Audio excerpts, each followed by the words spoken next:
Temperature 69 degrees right now. Chris Boswell to kick off. And Tim White, second-year player out of Arizona State, ready to accept it at the goal line. Mike Tomlin in his 12th season. Joe Flacco in his 11th. John Harbaugh in his 11th season. Here since 2008, and we are underway in the Berg with a touchback.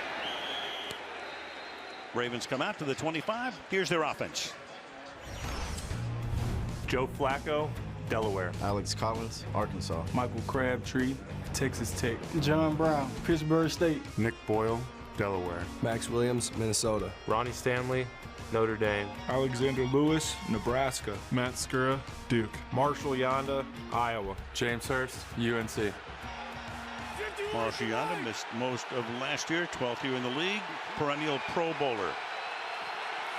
From the 25-yard line, we start with Collins cutting it back, and Collins, their leading rusher, will start the game with a first down on an 11-yard gain out to the 36-yard line. Well, anytime you play the Pittsburgh Steelers, they're going to come downhill hard. Collision in the backfield, but good reaction here by Alex Collins off of some of those explosions happening right in front of him. He had a big night last year in this stadium, in this game, and he is starting off the same way here. Nick Boyle with a nice block on the play. And now they start with an end around, and this is John Brown, the former Arizona Cardinal, one of the new receivers. And for Flacco, a whole new group, and so far so good. 6 touchdowns, only 2 interceptions, and a good rating, completing about 2/3 of his attempts. Picked up 3 there, second down and 7 here. Marty Mornhinweg is their offensive coordinator. A few years back, he was the head coach of the Detroit Lions.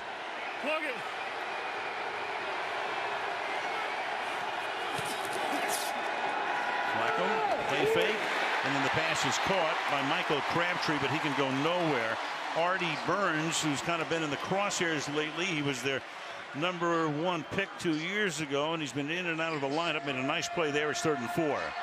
Yeah, and they have been in and out of the lineup as far as that right cornerback position as well. We have seen Artie Burns, we have seen Cody Sensabaugh, Cameron Sutton, and the problem has not been the throws underneath them. It's been the throws over the top of Artie Burns. Meanwhile, Joe Hayden holds down the other side. 3rd and 3. Crowd already in full throw. 4-man rush. Flacco stepping up in the pocket. Fires, and that will be caught with a flag down. So for the moment, Crabtree, the former 49er and Raider, would have a first down. Hands of the face defense, number 90. This penalty is declined. Result to the play, first down. But nothing, says Tony Correnti. First down. Well, the one thing that we have seen, everybody wants to talk about John Brown and his ability to get deep, and that certainly has been an added element. But these one-on-one matchups with some quick moves can also be quite an asset for Joe Flacco. And here we go, Joe Flacco not even lining up at quarterback. He's at wideout now. Now you've got Lamar Jackson, was their #1 draft choice. Michelle talking about him at the top. It's a shotgun snap. It's Alex Collins to the 39-yard line. So go back to Jackson now. He was the last guy picked in the first round. Fabled career at the University of Louisville. Won the Heisman Trophy a couple of years ago. He is backing up Flacco, but they use him in other ways too. Yeah, he's been a bit of a decoy. They'll flank him out. They'll give him some reverses, do some different things. But you just get the feeling that when the Pittsburgh Steelers and the Ravens get together, whatever they have in that special little drawer there for Lamar Jackson, we're probably going to see tonight. Meanwhile, you've got Buck Allen in the backfield. On second down and 4. Fake to him.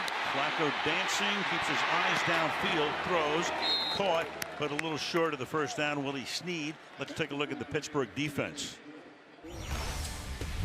Stephon Tuitt, Notre Dame. Javon Hargrave, South Carolina State. Cam Hayward, The Ohio State University. TJ Watt, Wisconsin. Vincenzo Williams, Florida State. John Boston, Florida. Bud Dupree, Kentucky. Joe Hayden, Florida. Terrell Levitz, Virginia Tech. Sean Davis, Maryland.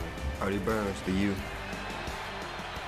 So it's 3rd and 2. You've got Jackson in the quarterback. You've got Max Williams in the backfield. And we've got a flag here. And Tony Correnti said.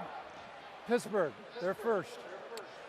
So Pittsburgh taking a look at that formation. Of course, with Jackson, you can do so many things. Then they had Max Williams in the game in the backfield, so they're giving him a different look on almost every play. Al, I've got to tell you, that one was going to be out the gate if they didn't call that timeout. And here's Lamar Jackson, all the different places he's lined up. Now, against Buffalo early on, he did get a bunch of snaps. He's been used very limited as far as playing the actual quarterback position. But watch this now. Watch this hole coming over here if they don't call this timeout. So Pittsburgh saw it, called it, and now Flacco comes back in more conventionally with Buck Allen flanking him on a 3rd and 2. Flip it to Buck Allen. Turns the corner, picks up the first down. Nice inside move to move it to the 33-yard line, move the chains. And the Ravens have begun the game with 3 first downs. Well, the one guy defensively the Pittsburgh Steelers have now is John Bostic. And there is Steve Butler, the defensive coordinator. But John Bostic now has to fill some very big shoes, that of Ryan Shazier. We saw in this game a season ago that without Shazier, we're having trouble keeping up on those outside runs from Alex Collins and company. We'll see how it goes tonight. And there was Shazier on the sideline. Talk about him later. Debilitating injury last year, but on the comeback trail. Don't know if he'll play football again, but great to see him walking around on the sidelines. Flacco, pump fake. Down the right side, wide open is John Brown for the touchdown. 33 yards to the former Arizona Cardinal. 8 plays, 75 yards in a little over 4 minutes. And Baltimore breaks out on top. Yeah, it looks like a bit of confusion here. You don't know which guy is supposed to run all the way down the field with them. They stop underneath. And the one thing that they talked about was they were not afraid of going after Joe Hayden. All they had to do is keep the safety out. Look at that little sneak of the eyes. He knew where he wanted to go all along. And here we go. I don't know if we're getting a shootout or not, but we are off to a fast start. Already Brown's 3rd touchdown of the season. Tucker in. He's never missed an extra point in his career and adds 1 more to that total. So 4:15 into the game. Flacco was 4 for 4 for 51 on that drive. 7-0 Baltimore.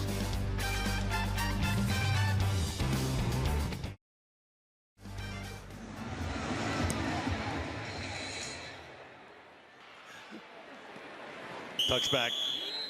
Pittsburgh will start at the 25. One of the guys missing is that man right there, Mike Hilton, who would have been on the field during that last touchdown pass, in all likelihood elbow injury. They're also missing Morgan Burnett, who would be a starting safety. Yeah, and anytime that slot receiver goes, you never know for sure exactly what the coverage is. If it's a quarters coverage, that means that Sutton was supposed to go with him, but either way, they go right by him. And for the Pittsburgh Steelers, giving up deep passes this year has been nothing short of a nightmare. I mean, this is a defense predicated upon keeping the ball in front of you, and they have been unable to do it this year. It's been an issue over the last couple of seasons. So Roethlisberger, good protection on first down. 5-yard gain. It's Vance McDonald making it 2nd down and 5. So part of the great class, the quarterback class of 04. The last game against the Ravens, it was a Sunday night game in December last year. He was only 44-66 for 506 yards. What a shootout that was. 39-38. Pittsburgh won it. You got Ryan Switzer, the ex-Cowboy and Raider, lining up in the backfield on 2nd down and 4. And now Ben will go 5 wide.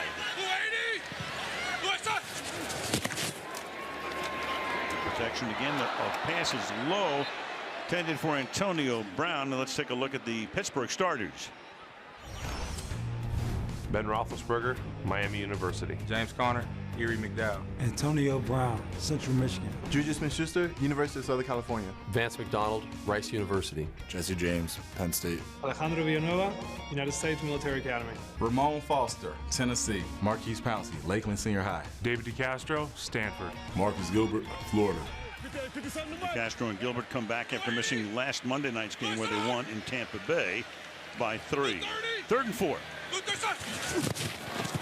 Blitz coming, gets it off quickly, but it's going to be shy. The first down of the wall is taken away by Jefferson, and Tony Jefferson will roll to the end zone. How about that for a Ravens start? Woo! Pass taken out of the hands of McDonald. The crowd's looking at it. Does he want to challenge this or not? See if he's down, see if he caught it. I would say he caught it, took it out. Now, was there contact as Jefferson was on the ground? That's going to be the next question. Doesn't look like it at first glance. Okay, so there's the tackle. Was a fumble recovered by the defense. Takes it away. Resulting in a touchdown. Yeah, maybe his hand is on his right ankle. I think they're going to put the ball right back there. So that will probably take the points off the board, but they're going to be in good shape inside the 20. The play is under review right now in Pittsburgh.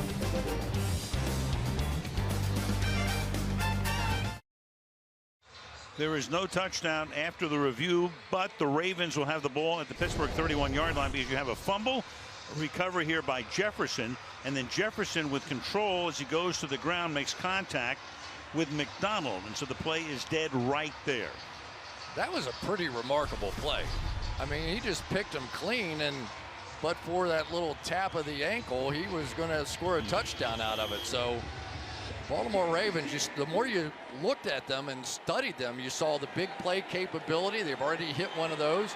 You saw the #1 ranked defense, and we've seen them show up already here. So they are putting on a show thus far.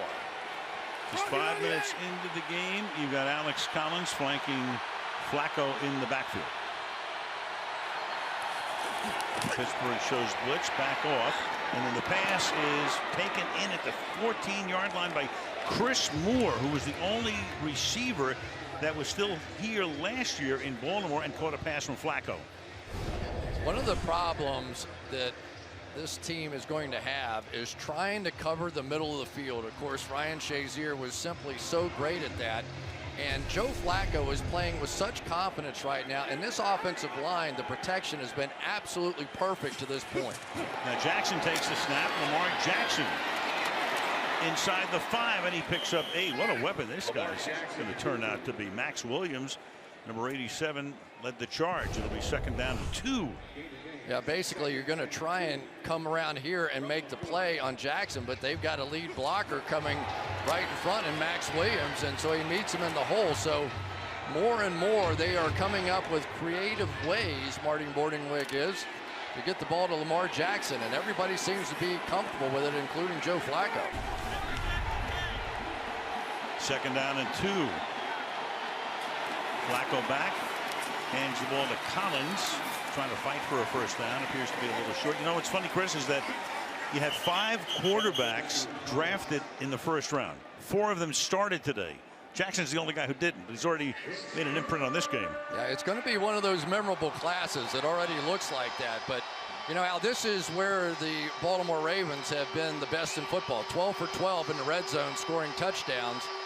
And, of course, the Pittsburgh Steelers and this crowd want no part of it, going to 13 for 13.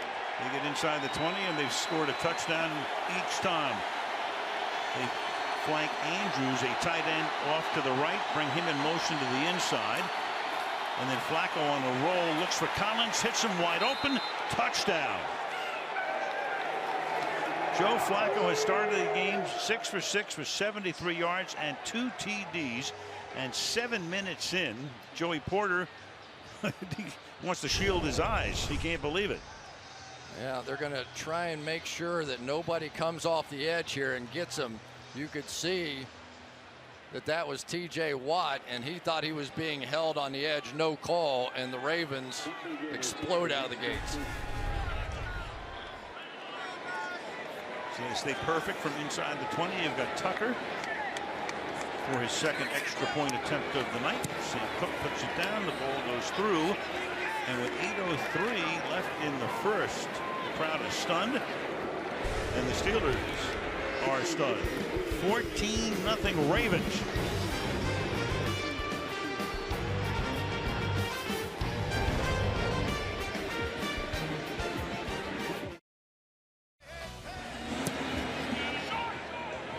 kickoff is Look out. a short Look kick out. that bounces at the 11, hauled in by Ryan Switzer, and he'll get dumped at the 22.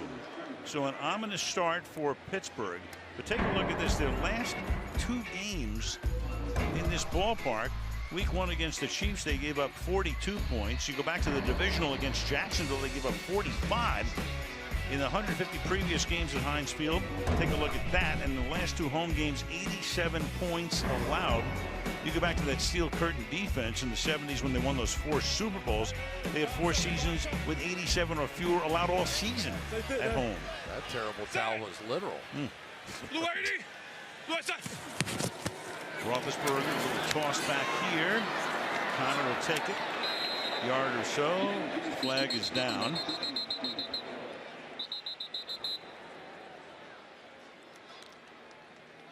Tony Correnti will tell us in a moment.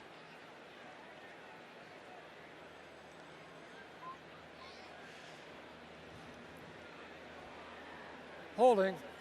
Offense number 19. 10-yard penalty and repeat first down.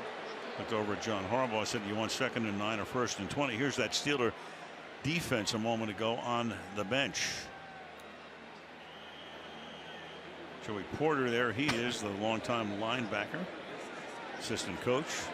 I'm sure they're feeling a little like we were. There was so much happening so fast it was difficult to keep up with there for a little while, and then Lamar Jackson comes in and gives it a whole different kind of look. Meanwhile, the Steelers pin themselves deep on a 1st and 20 from the 11-yard line.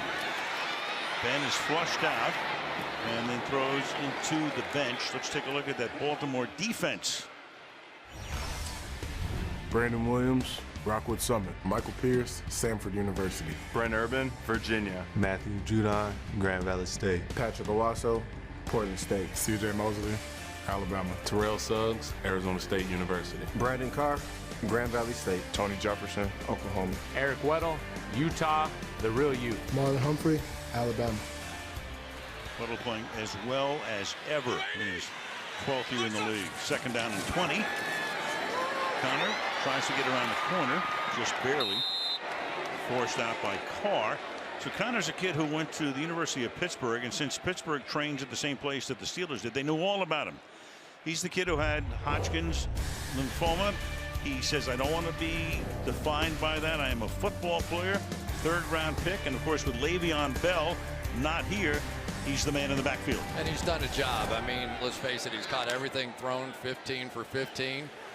You can tell Ben Roethlisberger likes throwing to him, says he's much more decisive as a route runner than Le'Veon is. Maybe that's no surprise. But now comes the fun if you're the Baltimore Ravens. You made it to 3rd down, and you can do anything defensively. Bunch formation to the right, dumps it off to Connor, but he will go nowhere. And so the Raven offense has started brilliantly, and the defense as well. Crowd doesn't like the little shoving at the end of the play. Anthony Levine with the stop there. It's 4th down. Well, anytime you play the Ravens, the hard part is you get all these guys around the line of scrimmage, and you just don't know who it is that the line should block. So they'll point out and make a mic call and figure out, all right, there's the 5th guy, go block him. But generally, whoever you call is not who ends up blitzing. Jordan Timeout. Berry back to Baltimore. punt, and the Ravens are going to take a timeout. 30-second timeout. You know, you never know what you're going to get in this rivalry. I mean, it's been a slugfest. It's a heavyweight bout, or 39-38 like last year. Which way are we going tonight? I still think we're going to get a bit of a shootout out here tonight. These 2 quarterbacks are simply too good. But, you know, the other thing, Al, is that so many of the rules now have changed the way defenses can play football. I remember playing wide receiver in this league. You go across the middle and somebody plant one right on your chin right there, and you go get stitches and come back in the game. They would destroy quarterbacks in the backfield. So a little the intimidation of the game, of this game in particular, has kind of gone by the wayside. So the quarterbacks are playing a little better. It's liable to come back. I think it might. Berry into punt. He's had a struggle. They brought in a couple of punters recently to try out, but Berry keeps his job. White's going to call for a fair catch at the 44-yard line. Has to back up to hold it in at the 42. 6:08 to go in the quarter. Ravens with the ball again, 14-0.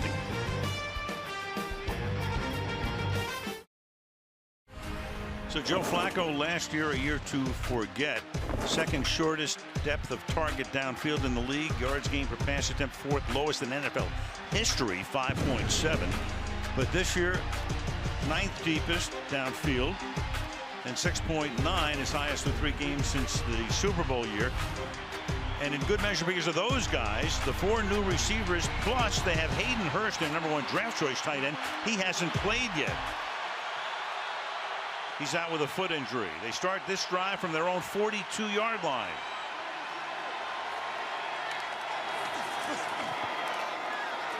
Collins. Pittsburgh stops him there. That's T.J. Watt. We'll see his brother J.J. next week in the Houston-Dallas Sunday night game. Second down. Well, John Brown caught the long one, but it was really Joe Flacco in his eyes that made this play. He looks hard left. He knew where he wanted to go with the football all the time. That inside position, that inside go. Well, they say John Brown, if he's even, he's leaving, and he was leaving on that one.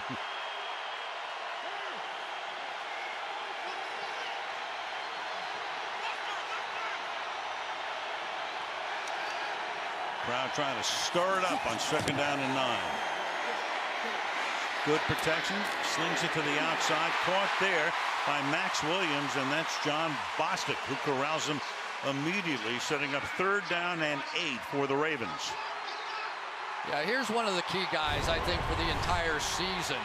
He has been the top graded player on this defense, John Bostic, and I hate keep throwing out the name Ryan Shazier, but that's basically who he's trying to replace now. Speedy, 4.6, good cover guy, can get after the quarterback too. He's going to have a big night. Spread it out, empty backfield on a 3rd down and 8. Steelers showing blitz from the outside. Here they come. They send 5, and Flacco down the sideline and just misses Crabtree. He got free, wide open, 4th down. This was really close. Little double move and completely fools the corner on the outside. Joe Flacco didn't have quite enough time to hold that football, or that would have been another touchdown. Sam Cook leads the league in gross punting, averaging 52 yards per boot. Sends that one out of bounds at about the 15. Back in 30 seconds.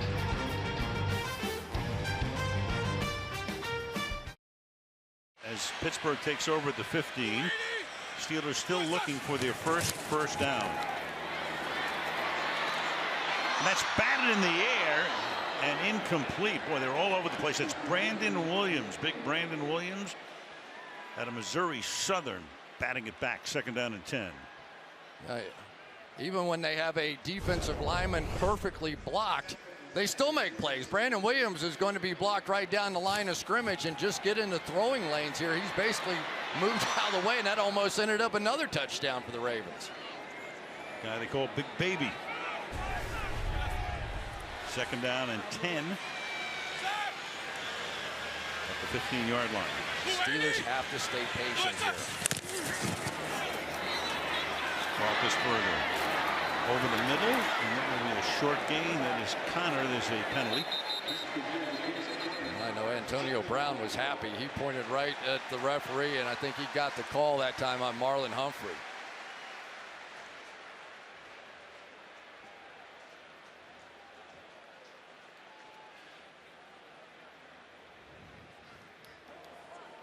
Holding, defense number 29. 5-yard penalty and an automatic 1st down. Indeed. Well, you'll see it on the outside. Marlon Humphrey really has become the best of the cornerbacks on this Ravens defense. See that little double move, and there was no way he was going to let that one run by him for a big touchdown. Grab, rightly called. Took over 10 minutes for the Steelers to get their first down. The Ravens leading the league in total defense, which means they've allowed the least yardage in the league. And Connor spins his way for a gain of 1.5 yards, maybe 2, to the 22-yard line. So the new defensive coordinator, after Dean Pease had left and he's now in Tennessee, is Don Martindale. There he is. And of course, when your last name is Martindale, what are they going to call you? Gotta be Wink. There you go. He's a fun guy, though. He's talking about Le'Veon Bell. I said, describe him. He says he's a pitcher. He's got 4 pitches. He can throw all of them for strikes. I said, how about James Conner? He says he's got a great fastball. That's the difference, you know. It's multi-dimensional. Right. 2nd and 8, and Ben's going to go deep and open up. The middle is Schuster, Juju Smith-Schuster for a first down. So finally, the Steelers make a play. Ben does not use much play action at all, but just a little play action fake here was enough to get C.J. Mosley to suck up 1 step, and then it was the speed of Juju Smith-Schuster, who is just becoming a star every single week. This guy ends up making more and more plays. 4 straight 100-yard games. He has been sensational. Gain of 38 to the 40-yard line. Conner gets spilled after a gain of 2. And that's Weddle coming up to safety. Several years in San Diego, messy departure from there, but he's found a new home in Baltimore, playing great. You'll never believe who ends up making the play. Watch how far he comes up here. And it's his job to fill that final gap, wherever that gap may be. And I'm just telling you, these 2 safeties for the Baltimore Ravens do this as well as anybody in the NFL. Tony Jefferson, Eric Weddle, they know where that final gap is, and they make tackles. On 2nd and 7, Roethlisberger slings it to the outside. Switzer makes the catch and takes it to the 29 for a Steeler first down.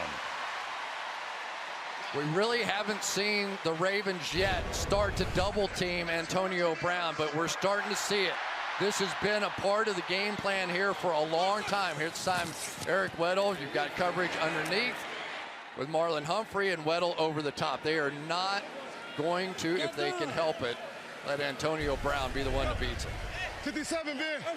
41, 41. And you get Smith-Schuster on the other side. It's almost pick your poison. It is, and these tight ends have been hot too.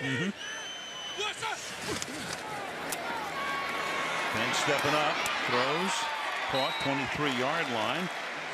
That's Switzer. Man, you think about this rivalry, and that's one guy you always think about. Terrell Suggs, he's in his 16th season in the league. #1 draft choice back in '03. Playing great. Yeah, 128 career sacks behind only Julius Peppers on the active list, and not playing quite as much as he has in the past. His snap count's down around 56%, but the plays he's in there, he looks like the old Sizzle. Leads the team in sacks after 3 weeks with 2.5. 2nd and 4.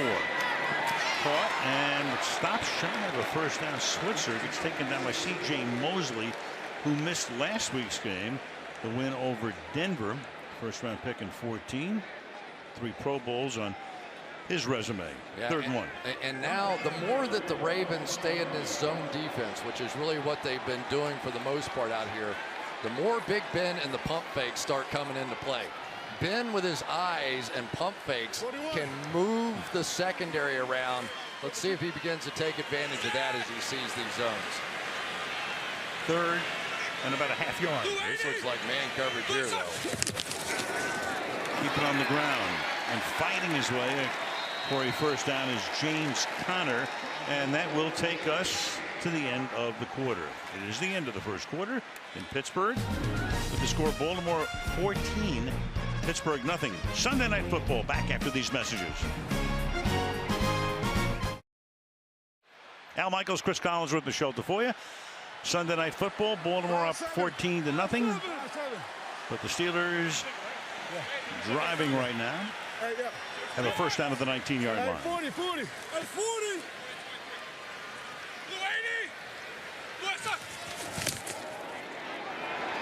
Roethlisberger, look out from behind, gets it away, and it's incomplete. Terrell Suggs makes the acquaintance.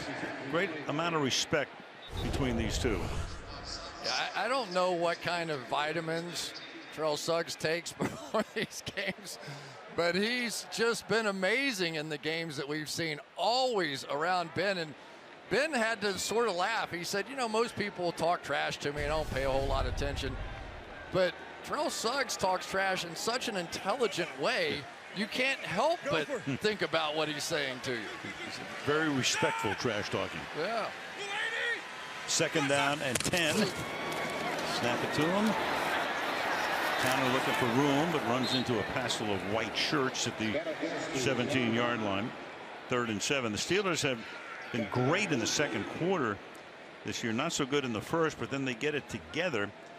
They have outscored the opposition 52-3 in the second quarter. Well, this is really Ben Roethlisberger's team now. When you see them go into the no huddle, they just broke the huddle there. But when he's in no huddle, he's calling the plays. The only way that Fichtner ends up calling a play is if he turns around and looks at him. Randy, in his first year as the offensive coordinator, had been on the staff. Todd Haley went to Cleveland. Roethlisberger looks to the left, throws, and it's broken up at the last moment. Brandon Carr breaks it up, intended for Smith-Schuster, and it's 4th down. Wow, as good a defensive play as you will see. Brandon Carr going against Juju Smith-Schuster, and Schuster has it. Watch this, he's got it in his hands, and Carr's just going to get it right out of there. That was going to be a touchdown. Great play. Brandon Carr, his 11th year in the league, has never missed a game. He's made 164 straight starts, counting tonight.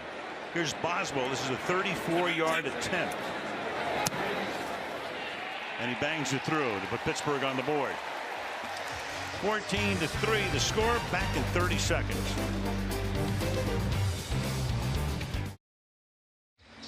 High above Heinz Field on this beautiful night. Temperature in the mid-60s.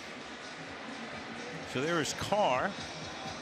Only Phillip Rivers has a longer starting streak.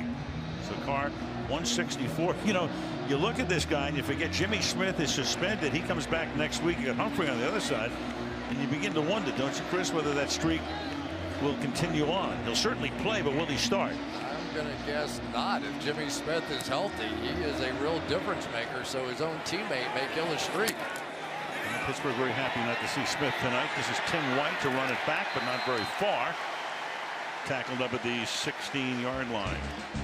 Most matchups between the head coach quarterback duos. You got Harbaugh and Flacco, Tomlin and Roethlisberger. This is the 15th regular season game featuring that quartet. And you go back all the way to when Marv Levy had Jim Kelly and Don Shula had Dan Marino. They made 16 regular season games. So the most matchups between a head coach and quarterback, and this is 15 tonight, and 16 will come later this season in all likelihood in Baltimore. Yeah, Tomlin and Harbaugh, just one losing season between them. Each has a Super Bowl win. Flacco buys time, going deep downfield, and it's caught on the run by John Brown. He's inside the 20 and forced out of bounds, and there he goes again. Terrell Edmonds, their #1 draft choice, runs him down. So the second huge play, 71 yards to the guy they call Smoke. Look at all the protection they end up in here with. This is going to go all the way across the field. The protection, the absolute key. This play takes about 4 seconds to develop down the field, and there's no way that Terrell Edmonds is going to keep up with John Brown. John Brown now has 6 catches over 20 yards the last 2 years. He had 5. 104 already tonight.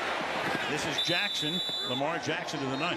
Well, if somebody tunes in and they say, hey, Brown's having a big night. No, not Antonio. Yeah, John. Really. I think that the untold story is the fact that this protection is back for the Ravens, and Joe Flacco just has an air of confidence to him. You can see it. Got a penalty here against And repeat, first down. the Ravens. Offside. Offside against the Steelers. Javon Hargrave. You know, That's going to make it 1st and 5. Go ahead. And I know that for Joe Flacco, getting the weapons and John Brown was a key thing. But I don't care who you are. When they draft potentially your replacement, you start working out a little harder. You come into camp serious. 1st and 5 to the outside. This is Max Williams. Spells his first name with 2 X's. And he sets up a 1st and goal. Well, and it's easy to go, oh boy, John Brown and Michael Crabtree and all this, you know, they drafted 2 tight ends. We haven't even seen their #1 draft pick yet, Hayden Hurst. But this Mark Andrews has come in and really created some big play opportunities down the field as well. So the diversity at that position with Max Williams and Nick Boyle and now Mark Andrews too, pretty tough. They go heavy here. Patrick Ricard is the fullback. He's also a defensive lineman, plays on both sides of the ball. Collins is the back. Give it to Collins, a swing to the outside, then cut it back, but you take it down at the line of scrimmage, and the ball is out. The ball is out, and Pittsburgh has it. Collins cut it back. Sean Davis looks like he's the guy who got in there. And a huge break for Pittsburgh. They get it back early in the second quarter, 14-3.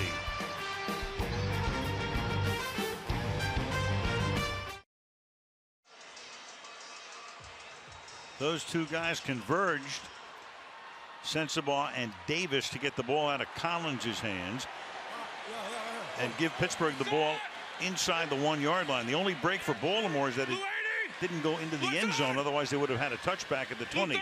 Now they have to get some breathing room here, which Roethlisberger will attempt to do by going deep downfield on the left side, and it is batted away. And that's Brandon Carr doing it again, intended for Smith-Schuster, and we go back to the fumble.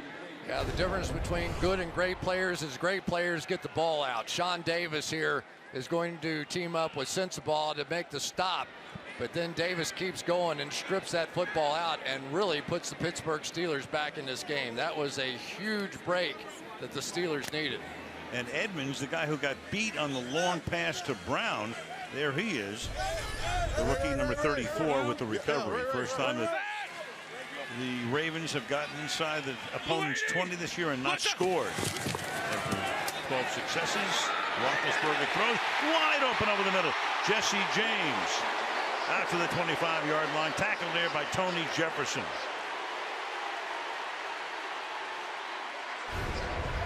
You always want to try and make big plays, right? Here they come, C.J. Mosley, but for the second time, they go play action, and Ben Roethlisberger takes advantage of it. There's just simply nobody back there. Jesse James wide open. There he is, and he knows it's over. He's pointing for help at that point. They kind of did a nice job taking care of Weddle on the safety blitz that time. We gotta go. Hey, through there, inside. From the 24. And we're going to get 12 players on the defense. 5-yard penalty. Remains first down. They get first down and 5. It was Brandon Carr who was trying to get off the field. Yep. It's one way to double team Antonio Brown. Right. And it looks so far to me like they might be covering Marlon Humphrey on Antonio Brown wherever he goes. We'll watch that a little closer. But so far, I think Ben is really fooling this Ravens defense. They were dead last in use of play action a season ago, and even lower this year. They burned him twice with that. Brown looking for his first catch of the night. Comes to this side. That's James Washington, and there might be 12 guys on defense again. Got a flag here. Correnti. Well, you've got the side judge coming over to tell Tony it might have been the 12th guy on the field. So hold everything. If it is 12 guys in the field, it's a first down. It was 1st and 5 at that point. Yeah, didn't quite get off the field, I don't think. It's like, who is that, Chris Wormley? It is. Defensive end. So it's on the previous play, there's no foul for defensive with too many men on the field. The player had exited the field prior to the snap. All right, so there is no foul there. It simply makes it 2nd down and 1 instead of 1st and 10. Prior to 34, what? yeah. Prior to which snap? The snap I saw, he wasn't off the field. Well, now we've got another conversation. You're going to challenge that there are. Oh, you better turn that mic off. or warn Mike Tomlin one. What about the substitution? What about my substitutions on the offense? We'd already put, so at the snap, did you have 11? Pardon? Did you have 11? No, I had 12. I thought we were in sub. We were in sub, but here's the question. Okay. I had cleared the subs because they had a timely exit. Okay. Okay, he doesn't want to challenge it. Well, you heard it from the horse's mouths right there. Here we go.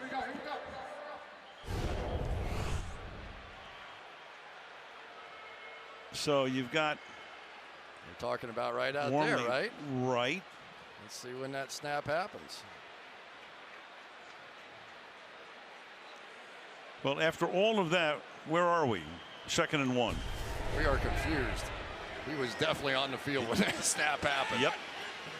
2nd and 1 for Ben. Spreading it out. Over the middle. That's caught. It's McDonald breaking a tackle. And boy, did so many of you saw that play last week in Tampa Bay. That stiff arm. Chris Conte going to the ground, and McDonald took it in to the end zone. Yeah, I thought that play not only changed that game, but may have changed the season for the Pittsburgh Steelers. You could see the way their players reacted to that stiff arm on the sideline. All of a sudden, they were the Pittsburgh Steelers again. Yeah, that ignited them. Took a big lead at the half and then held on to beat the Bucs by 3. Connor, not much room, gain a couple, and we go to Michelle. Well, here is that Vance McDonald stiff arm that went viral. Vance told me he knew there was a busted coverage, and once he caught the ball, he just saw one defender in front of him and just put his arm out. He told me he had seen Avengers 4 the night before and wanted to put all his power into one punch, and now when McDonald walks past teammates in the hallway, they all pretend they're being thrown into the walls. poor Conte not only had that happen to him, he went on injured reserve this week. Chris Conte has a great sense of humor. The next game on Thursday night, I hope somebody does something embarrassing to get me off the hook.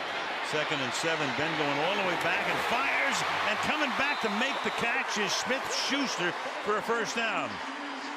So Ben rolling all the way back and spinning, and then Smith-Schuster keeping the play alive on his end and picks up the first down. Great job by Ben Roethlisberger. Suggs is going to take an inside target at him. He's going to spin out, looking a little like Mike Vick, and then that 3/4 delivery. But then it was Juju Smith-Schuster who just kept working back to his quarterback. Al, that's what quarterbacks love, is when they're in trouble and the receivers find them. When they come and get the ball out of their hands in troubled situations, you start having a real friend down the field. Yeah, number 7 in the backfield. You never give up. It's caught over the middle, and is Switzer. He's made 4 catches. So Juju Smith-Schuster, I mean, is he the #1 receiver? Well, statistically for the moment, you know, Brown's going to get doubled and triple teamed, and this guy's the beneficiary. He's still only 21 years old, won't be 22 until Thanksgiving. Came out of USC, their #2 draft choice last year. And, you know, a guy who has speed, size, great hands. In the boatload, especially in that slot. 2nd and 4, and that is incomplete. So much for those great hands. Of course, that is your basic kibosh. John Madden getting a laugh out of that out in Pleasanton. 3rd and 4. Yeah, but what it's done is it's really taken some pressure off of Antonio Brown. So much so that I think Antonio is not overly thrilled with the idea that so many balls are going to so many different people in this offense. But Ben said, hey, remember there was a time when you were the other guy with Hines Ward, so let's make sure that we're distributing it to everybody because it's going to give you more opportunities. And he may get one here. Antonio looks like he's one-on-one. 3rd and 4. That's caught. First down. There it is. Called it. Antonio Brown. Flag at the end of the play. His first catch coming almost halfway through the 2nd quarter.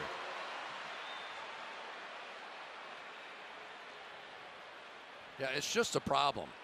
You want to mix it up and you want to play some man coverage against Antonio Brown. Problem is there isn't anybody in the league can cover him one-on-one.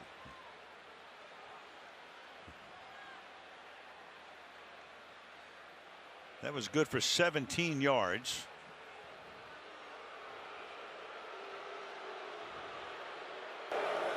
Personal foul, illegal crackback block, offense number 30. A 15-yard penalty, and repeat, third down. That's Connor. Crowd, of course, is thrilled. There we go. Just take a look. Antonio Brown. You try and cover him. That's the best for the Baltimore Ravens. He doesn't get close. Marlon Humphrey. And there's. Wow. Let's take a. Blindside block on C.J. Mosley. Crowd looking at it as you did.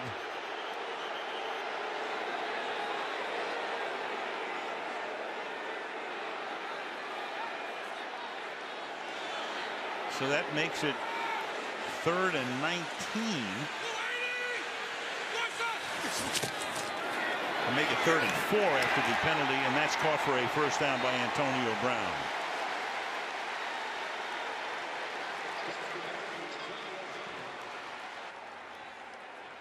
Here's what you get. You have to pay attention to what's going on. They're going to bring the blitz this way, so you throw right into it. There's nobody to cover in here behind that if they bring that 4 strong to that side. So you just take it, dump it down, first down, Antonio Brown. So that moves it to the 27. Crowd still flipped off over the crackback block call on Connor. And Roethlisberger to Brown, so they get Brown into the game, gain of 7. Terry McCauley, our rules expert. Terry, what'd you think of that play? Well, he said crackback, Al. He meant an illegal blindside block, and there is some helmet-to-helmet contact. So he's coming back across the field, makes helmet-to-helmet contact. So there is a foul. It's not much helmet-to-helmet contact, but they're going to go. They're going to call that when it happens. But it wasn't coming back towards your own goal line, right? So no, it wasn't that. But it's parallel. So he's coming parallel, close to parallel. It's on the. I get it, Chris. It's on the edge, but they're going to protect players when player safety's involved. 2nd and 3. That's tipped, and Smith-Schuster took a shot. So Juju is down on the Heinz Field grass here on a tip ball. Yeah, I mean, this is turning into a real Ravens-Steelers game, and you just never know. So the ball gets tipped at the line of scrimmage, and then there's some time after that ball is tipped before Juju gets hit. Now, was there a little acting going on? Maybe. This is going to turn into one of those. I'm just telling you, I've been around this rivalry in this division a long time. You can already tell this is turning into one of those tonight.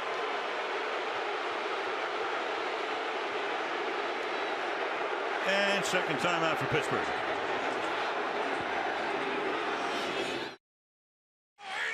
Hey, time, find out. Hey. Could be an opportunity for a big play. Everybody down around the line of scrimmage. 3rd and 3, and Ben going for that big play, but the coverage is very good. Brown, the intended receiver. Weddle and Humphrey are both there, and it's 4th down. But that's a good drive that started back at their own 1-yard line and consumed 79 yards. Now, here's the problem. There's only one deep safety on the field, and this is the matchup we've been seeing all night. Humphrey staying on Antonio Brown, but watch Eric Weddle run right over the top. So, yes, the opportunity was there on that kind of defense to take a shot. It should have been to somebody other than Antonio Brown. 39-yard attempt coming for Chris Boswell. Well, we were very close to 21-3. Instead, with that drive after the fumble, it's 14-6.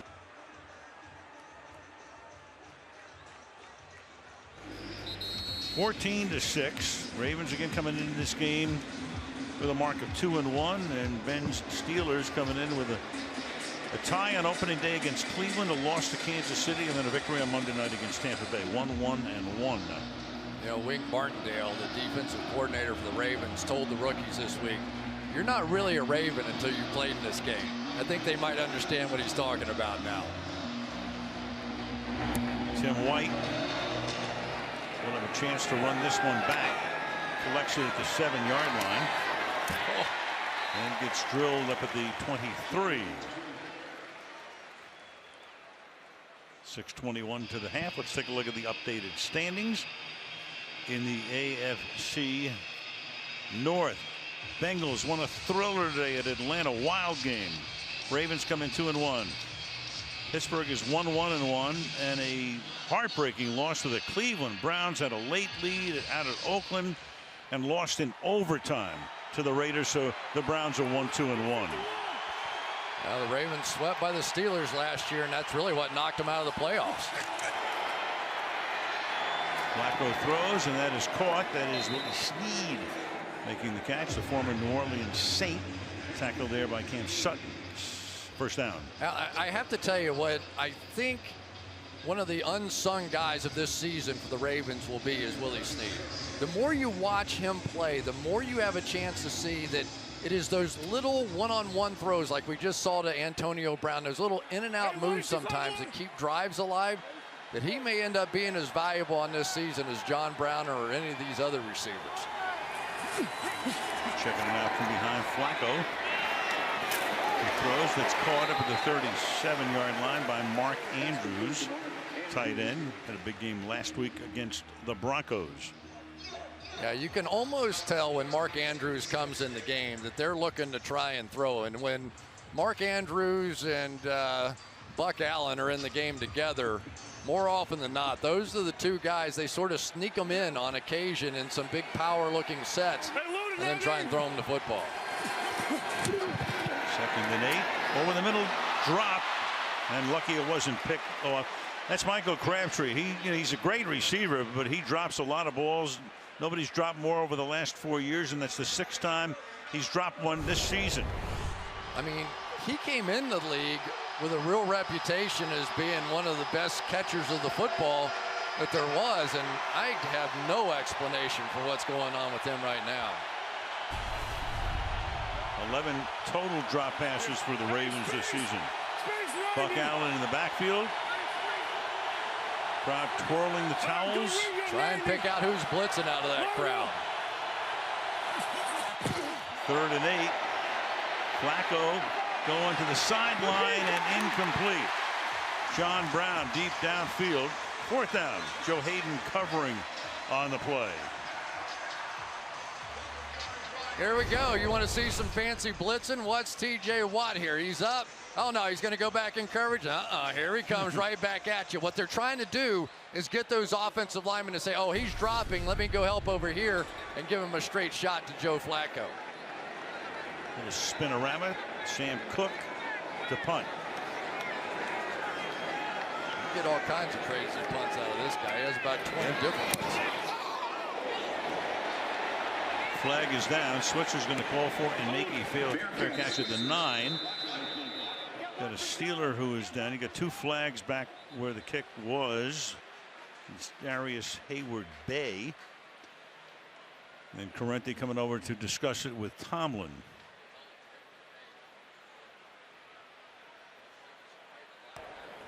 Holding, offense number 41. Pittsburgh has exercised the option of a 10-yard penalty and replay 4th down. Which they figured to do, obviously, because otherwise they would have had the ball at their own 9-yard line. Yeah, it was actually a good penalty by Anthony Levine on that one. You'll see Darius Hayward-Bay is going to loop right in here, and Levine right there is just going to grab him. Really has no choice, has a straight shot there at the punter. Sometimes you have good penalties, sometimes you have bad penalties. That was a good one. Yeah, Cook had one blocked against Denver last week. Now they're more set up for the return. Line of scrimmage now the 28.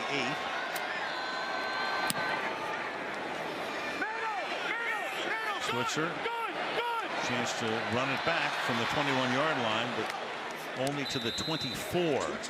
4:48 remaining in the opening half with the Ravens up by 8.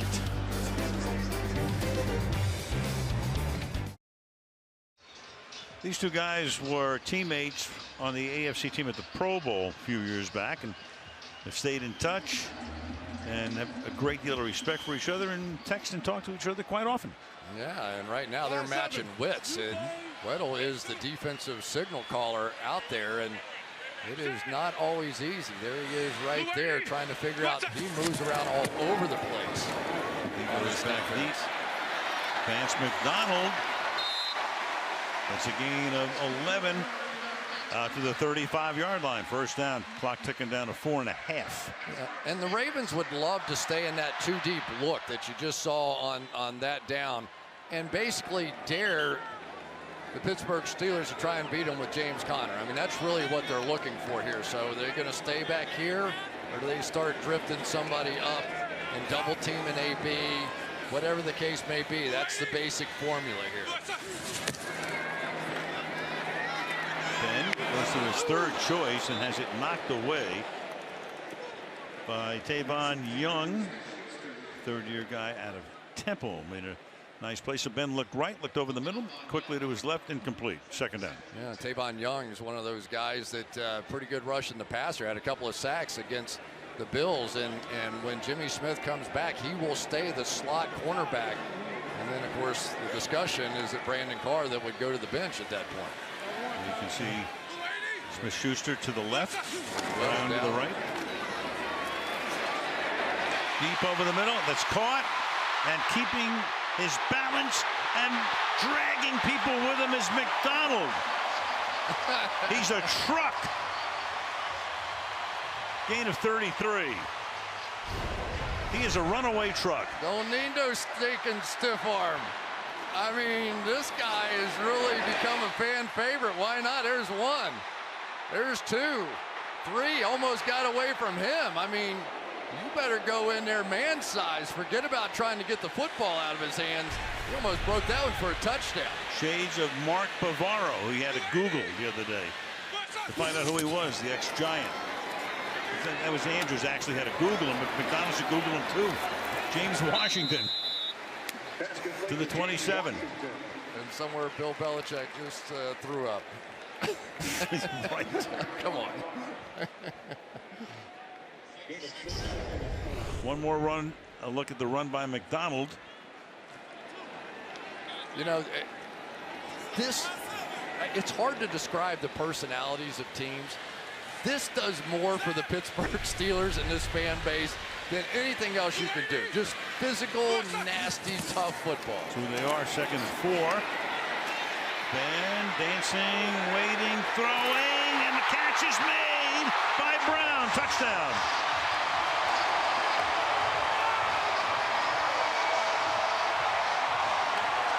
"26 yards to Antonio Brown."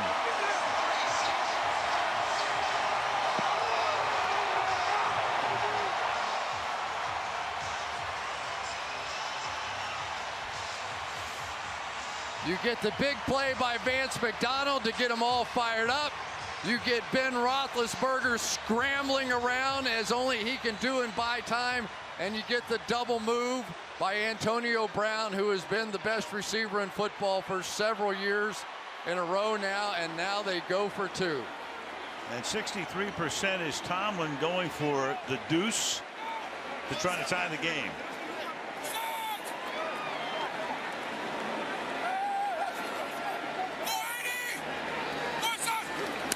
From the 2-yard line to the outside, Conner, he'll take it in.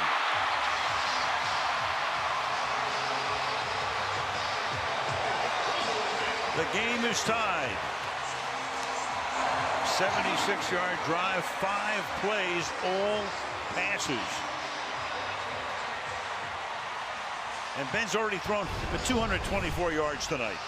All right, we'll start on the outside. There's Antonio Brown. Because Ben Roethlisberger was able to buy so much time, double move, no problem. There he goes.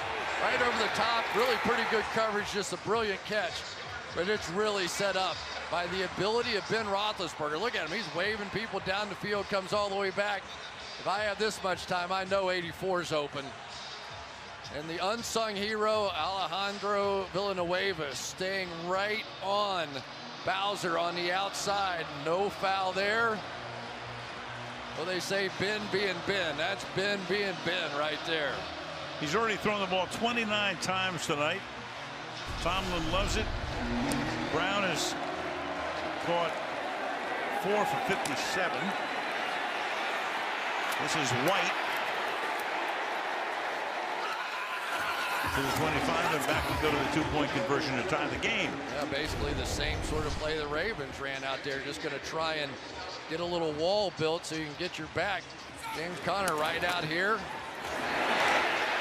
Sort of a running screen, if you will. Illegal in basketball, but perfectly fine when these two teams get together. You can argue foul. You can argue a lot of things in this game, but these two teams going after each other hard right now.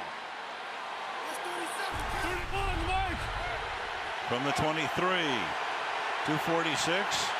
Ravens have 2 timeouts. Back to the ground, Buck Allen. Given name is Javorius. McDonald got him going. There's just no question about it. I've played in a lot of games here. I've broadcast a lot of games here. And when they play Renegade, or when you see somebody make a play like we just saw out of Vance McDonald, that'll get them going. Plus the fact they all saw that one last week. You know, that was the buzz around here for the whole week. Oh, yeah, they gave him a big hand when he came out of the tunnel for pregame. Ravens are going to let the clock wind down to the 2-minute warning. We were 36 inches away from the score being 21-3 Baltimore. Then you had the fumble, 2-minute warning. It's 14-14 on Sunday Night Football.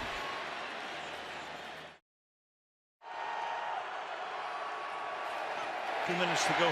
Flacco throws too high through the hands of Willie Snead. It'll make it 3rd down and 9. The one thing you know about the Pittsburgh Steelers is when they start to get on a roll and the terrible towels come out, you need somebody to make a play. Somebody has to quiet this mess that's going on for the Baltimore Ravens right now. You do not want to punt this football back to Big Ben when they're on a roll like this. This team can come back, can't they? Kansas City had them 21-0. They came back to tie it 21-21. Crowd roaring. Flacco to the outside and reaching up and making the catch is Snead, the big play you're talking about, to move those chains with 1:46 and ticking down. Well, and here's torture as a wide receiver. You know they're going to run this trap coverage on the outside. The corner's going to peel back around and hit you. You might as well catch it because they're going to hit you hard anyway, and Snead did. Well, Flacco, look out. Down he goes. 29-yard line. Bud Dupree, the linebacker, at a pick 6 on Monday night with the sack. 7-yard sack. You know, they flip-flop sides with Bud Dupree and T.J. Watt, and now the speed of Bud Dupree playing on that defensive right side has really allowed him to be much more of a playmaker. 2nd down, called at 16 from the 30-yard line. Flacco dumps it off over the middle. That's caught by Allen, and Buck Allen comes close to getting a 1st down, tackle by Williams.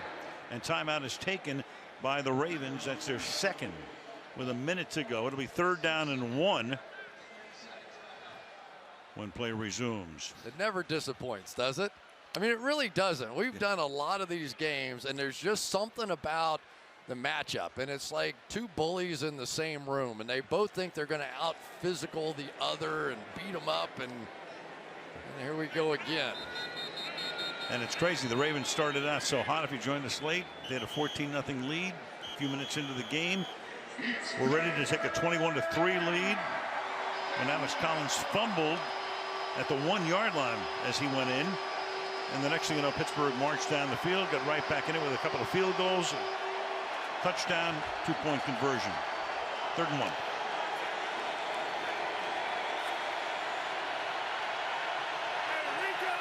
Collins and Allen are both in the backfield. Last week they handed it off to the fullback Allen. Again. And they do it again. He's going to probably come up a little short. Again, all depends on the spot. Line judge comes in. They take a look at it. And they are going to be short. Really athletic play that time by Vince Williams. He is going to jump into the right gap, see Allen jump out, and then get over there to make the play. So really well done. They line up to go for it 4th and inches. It's the first time all season They've not converted on a 3rd and 1 or 4th and 1. They're just going to let the clock run down here. Steelers are going to get the kickoff in the 3rd quarter. They're just going to let it run down and punt.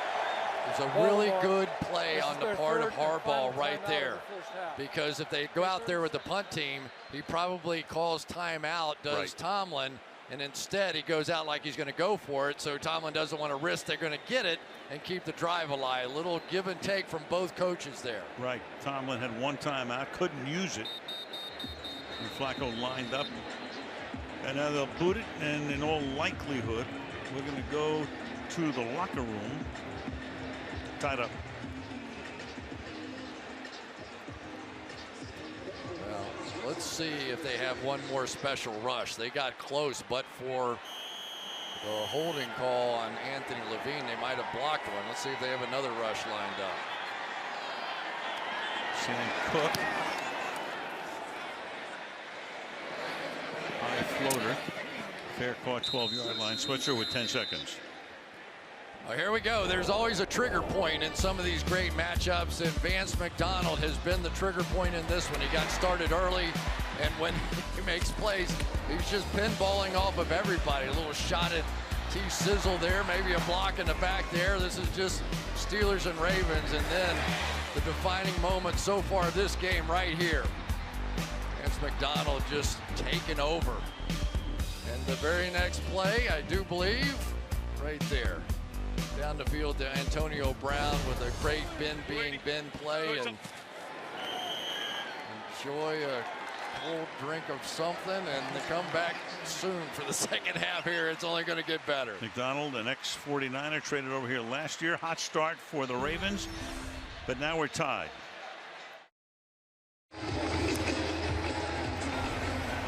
Pittsburgh gets the ball first from the goal line. Switzer. Room to roam out to the 35 he goes. That's where they'll set up shop, and we'll go to Michelle. Well, as Mike Tomlin was walking into the locker room, he had an animated discussion with his defensive coordinator, Keith Butler, about second-half adjustments. But then he told me there's no real level of concern. It's a close game. We're playing hard. They're playing hard. As for John Harbaugh, he said, it'd be great if we could blow them out, but it's not going to be a blowout. We want to hold on to the ball as much as possible and make the most of our possessions. Al. All right, thank you, Michelle. So let's see what Roethlisberger, who threw 66 passes against Baltimore in the stadium last December, he's thrown 29 tonight on a pace for 58. Begins to stride from the 34-yard line. On the ground, Connor looking for some room. Gets about 3. Suggs makes the tackle. You know, one of the things that we really haven't had a chance to talk about is that they're healthy again on this Pittsburgh Steelers offensive line. Over on the right side, the great David DeCastro, one of the best guards in all of football, and Marcus Gilbert, both coming back from injuries. And so this offense has looked much more complete here in the first half, at least. And they know how to adjust. We have that graphic up earlier in the second quarter. They've added to those totals. Gain of about 4 here, 3rd and 2. They have now, in the second quarter this season, outscored the opposition 66-3. And they're going up now against a team, a defense in Baltimore in 3 games that has not allowed a second-half touchdown. As they say, something has to give here now, so see what gives. 9 total points allowed. We got Brown lining up in the backfield for the moment before he splits to the right. Bunch formation down the bottom of the screen, and the pass is behind Switzer, and that gives him no opportunity. So it was behind him. He gets tackled for a loss there, and that'll make it 4th down and 8. Yeah, here's what happened on that play. You get Terrell Suggs, who was picked off a couple of them against Ben in the past. He didn't go down and try and get the pressure. He split the difference out there to that bunch formation, and Ben was a little nervous. He didn't want to throw one that went into the other end zone by 55. Nervous Nelly. Jordan Berry.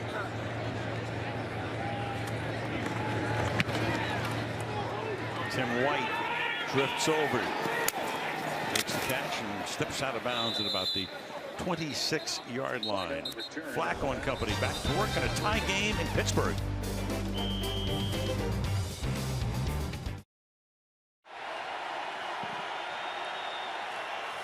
Collins is the running back. They start from the 26. And Collins, a hard-earned 4 yards to the 30.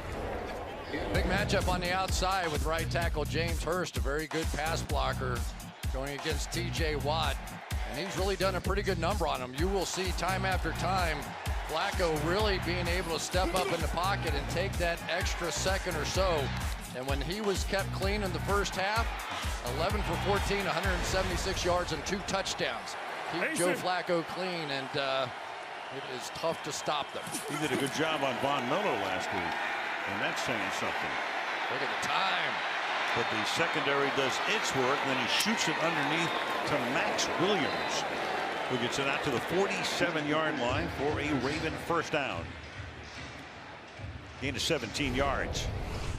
Yeah, well, it always helps to have a good tackle, but sometimes it helps to have a little help from your back out here as well. That time they end up pulling Alex Lewis out around and got the chip from Alex Collins. So a lot of different looks they're throwing at this Pittsburgh Steelers front in protection.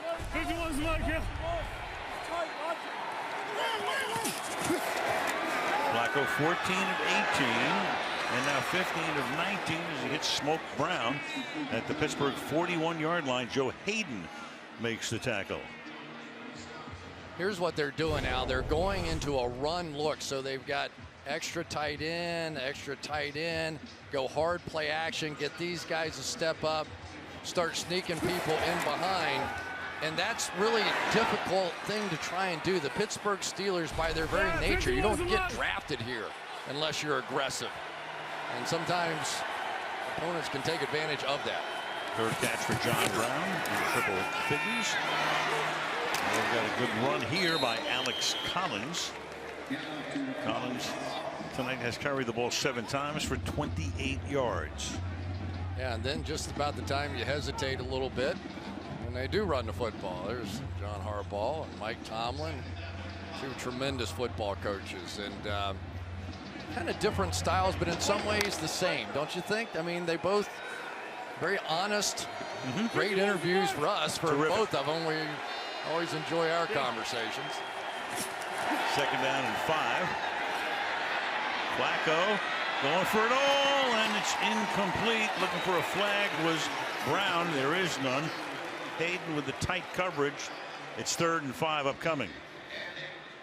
Yeah, and you're wondering how much of this sort of corner and slot blitz are they going to be able to do without Mike Hilton in the game. That time they brought Cameron Sutton. See if there was a little tug at the end.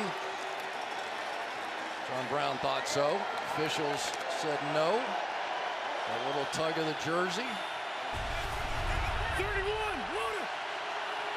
Well, 3rd down. That brings the crowd to its feet with a 3rd and 5.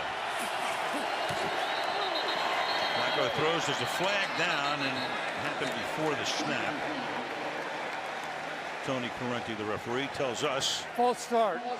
Offense, number 79. 5-yard penalty. Remains 3rd down. So left tackle Ronnie Stanley, their first-round pick out of Notre Dame 3 years ago. Yeah, and that penalty is big, Al, and I'll tell you why. Because now, defensively, the Pittsburgh Steelers can get into one of their blitz packages, hopefully make you throw it hot because you don't have the right protection in the game to pick it up. And then all of a sudden, you just go make the tackle short of the first down. So that 5 yards was really significant. See what Martindale has sent in here. 3rd and 10. Protection is good. There's all kinds of contact, and the pass is incomplete. You had Sensabaugh covering John Brown. 4th down. Yeah, that time they bluffed the blitz. Everybody looks like they're blitzing, but instead they're just playing man coverage with 2 deep safeties. So they go 2-man instead of a blitz there, and it fooled the Ravens offensively. That was a big 5-yard penalty. Sam Cook, this is his 4th punt of the night. Tries to pin and feed, but can't. Bounds into the end zone. Steelers go to work from the 20 in a 14-14 game at Heinz Field. Stability, a half century. The Steelers have had 3 coaches. Chuck Noll, 69 through 91. He won 4 Super Bowls, all in the 70s. Bill Cowher, 92 to 06. He won his Super Bowl after the 05 season. Mike Tomlin, 2007 to present, won his Super Bowl in Tampa against Arizona in a classic game. Art Rooney, of course, the major domo of the team. The Rooney family started this team. It's always been a Rooney family team. And boy, you talk about stability. You know, Chris, Cleveland, Buffalo, and the Colts have had 18 head coaches. 18 in that period of time. I know. From the 20-yard line, Roethlisberger throws, and that's a 7-yard pickup right over the middle as it's hauled in there by Smith-Schuster. That's his 3rd catch of the night. 2nd down. You know, Al, what you hit on is just so important too, because you draft to the same systems. You have the same style of play. They want that same toughness built into their football teams, and you don't change coaches, you don't have to change philosophy. 2nd and 3, and that's at the 30-yard line. It should be enough for a first down. Switzer is there. Weddle pops him, and that will move the chains. First down. Yeah, Ryan Switzer's been around a little bit too, hasn't he? He's played a couple times this year, so he's been all over the place. But he is that little joystick player inside as well. He's that in and out, quick cut, move the change just like he did. 6 catches for him, 21 yards per.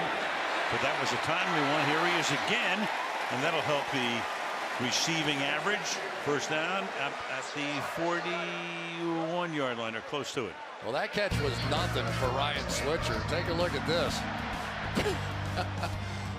That was harder than the one he just made.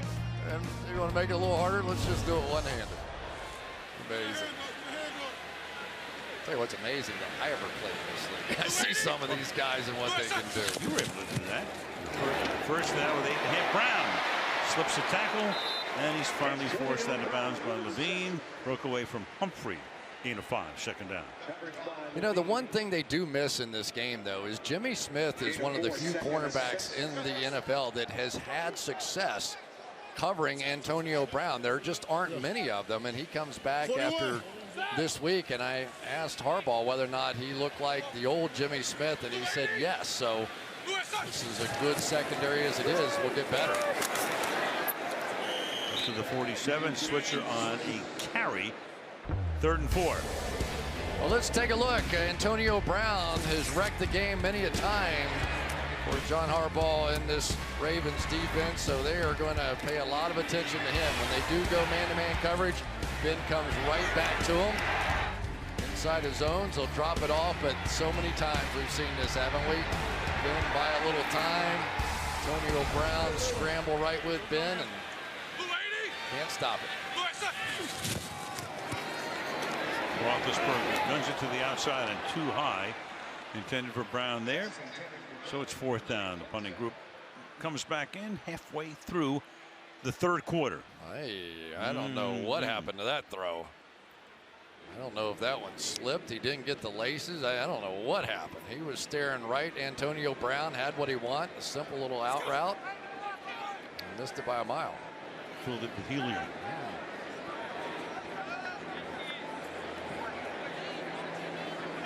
This is Berry's 3rd punt.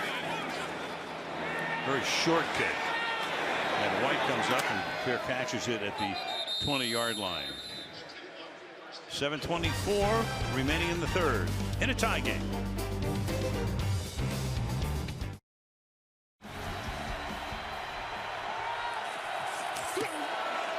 This drive starts with Flacco over the middle. Crabtree breaks a tackle and gets the first down, a gain of 13 out to the 33-yard line. Al, that's what Michael Crabtree is supposed to look like. They come with a blitz off the edge, so he knows he's going to get a simple little slant route, catch it strongly in your hands, and break a tackle. That's what he's built to do. From the 33, Collins has room. He gets it out to the 40-yard line. Alex Collins started his career in Seattle They had a ton of backs there, including Thomas Rawls, C.J. Prosise, McKissick, and he went out the door and found a home in Baltimore. Now this offensive line for the Ravens, and I know they're healthier and they got the great Marshall Yanda back and all those things, but they are so much better than a year ago. Flacco, that's incomplete. Michael Crabtree could not hold on, setting up a 3rd down and 3. You know, really across the board, every position basically is a new guy. James Hurst playing over there at right tackle. He was the left guard last year. Lewis had a shoulder injury all year. Ryan Jensen was the center, and Yanda had a broken ankle. So took a lot to piece Humpty Dumpty back together, and here comes Joe Flacco wide again. He's wide. That, of course, means that Lamar Jackson is going to take it, follow Allen, and try to shoulder his way for a 1st down. Very, very close. Sensabaugh makes the tackle. The ball is spotted a little short of a 1st down at the 42-yard line. Tell you what, Sensabaugh's made some big plays. He's the one that made that play on the goal line as well. There's nobody else in sight. This is going to be a 1st down all the way. I think that's Sensabaugh right back there. He and Sean Davis made that huge play. Otherwise, Baltimore likely would have led 21-3. So where's this going to be spotted?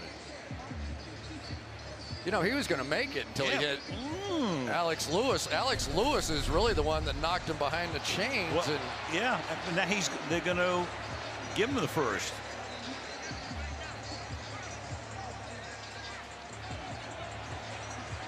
Put the chains down. And Tomlin saying, "You tell me." Yeah. I mean, these are so tough. You can challenge, but how do you win when it's 6 inches? That was a good shot right there. He wasn't going to win a challenge here. There you go. Take a look. Then Lewis hits him. Where does the ball land down? They got it right. 51's the mic, go! At the 42 after the 1st down. And now I guess Tomlin's going to challenge it. These are very difficult, obviously, to win. You need to find a landmark. We got to see when he was down where exactly the ball was. You're going to get some replays where the ball or somebody's going to obscure where it Pittsburgh is. is challenging the ruling on the field of the runner's progress as related to a 1st down. All right. Is it 1st down or is it 4th down? Don't touch that dial. So Tomlin did not win the challenge. The ruling stands. There wasn't enough evidence to overturn it. And by a couple of inches, the Baltimore Ravens keep the ball, move the chains, have it at their own 42-yard line with 6 minutes to play in the 3rd quarter. Can't you feel all the steam out of the building, though, compared to that 1st half? At the moment.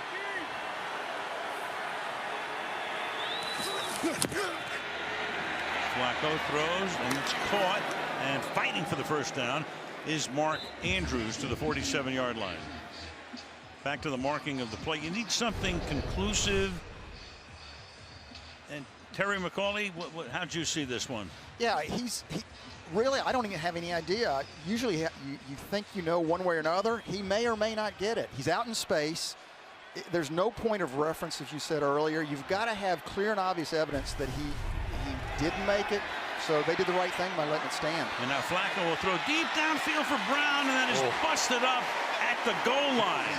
Joe Hayden got back there to break it up on what would have been a 53-yard touchdown. Boy, I tell you, even when a free safety is in the middle of the field, Brown is so fast, he's getting behind. That free safety is supposed to be deep as the deepest, and he's nowhere close. If Hayden doesn't make that play, that was some play right there. That's why he has been the best. It's amazing. He got cut by the Browns and then signed a 3-year, $27 million contract. Flacco gets chased. T.J. Watt forces him to throw it away. That's going to make it 3rd down and 10 now from the 47-yard line. Well, now you can just bet on it. Something elaborate is coming out of this defense.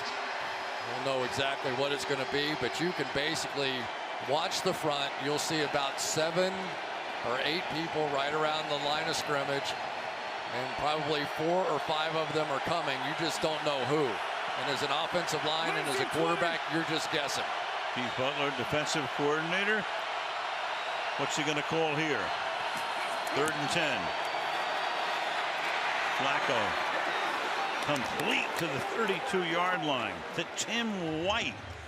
So the return man makes his first grab of the night, first down.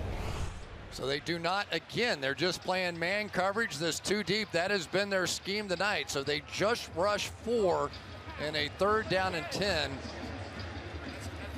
Almost un-Steeler-like.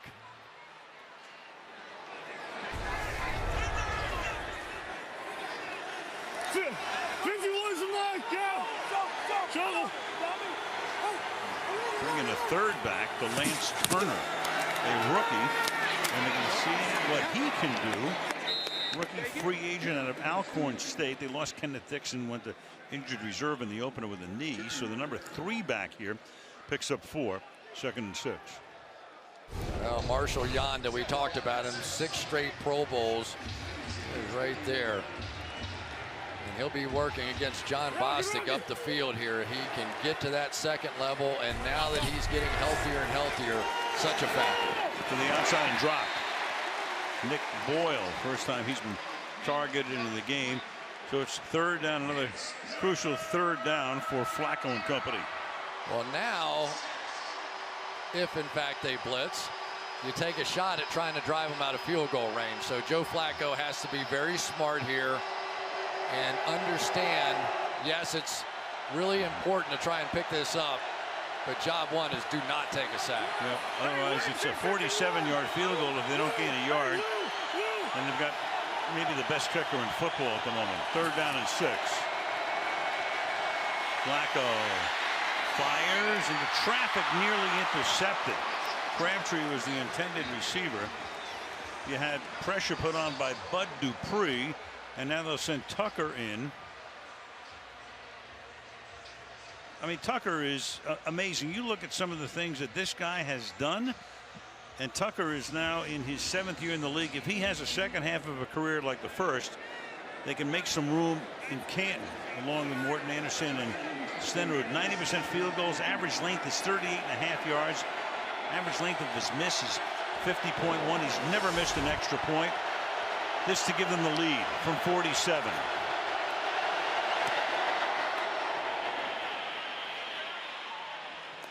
Through the uprights.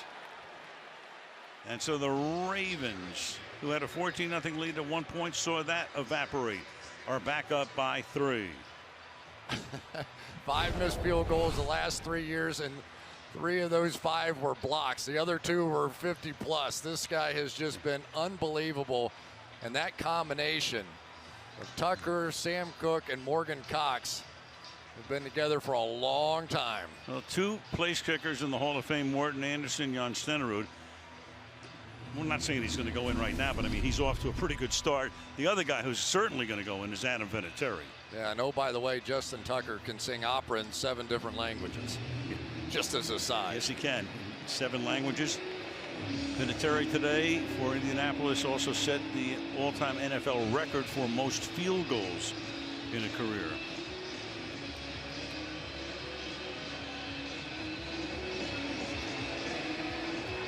So the Steelers are going to get it with a little less than 4 minutes to go in the 3rd.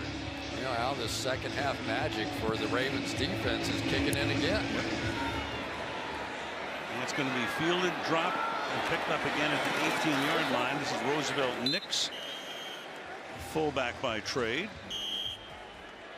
Well, anytime you see a little slowdown on this offense, you can't help but think a little bit about Le'Veon Bell. And I know that's a complete side story here, but he had a way of creating a few big plays coming out of that backfield in the passing game. Loss of 2 here. How about a mom's perspective on football? Who better than Our Lady Michelle. Well, Al, my son Tyler plays fusion football, which is geared towards 7th and 8th graders. It's a cross between flag and tackle. They wear helmets and shoulder pads, but in order to register a tackle, you have to pull off one of those yellow plastic bars that's clipped onto the jersey, and sometimes you have to wrap a guy up in order to do that, so there's some physicality to it, but it's a good way for kids to get experience while minimizing collisions. Is number 70 in the same league with Tyler? Or is that the next game that was coming up? Tyler's kind of a Drew Brees of a quarterback. I got you. 2nd and 12. Roethlisberger has that one batted and incomplete. It'll be 3rd down and 12. Michael Pierce. Mosley was there as well to get a minute on it. 3rd and 12. Yeah, sometimes with Terrell Suggs, you just have to let him use his own momentum to go on around, and Villanueva is just doing anything he can to keep T. Sizzle off of his quarterback. And we see Ben so many times with pump fakes. I think he was trying to do one there, and the ball just got away. That doesn't happen very often.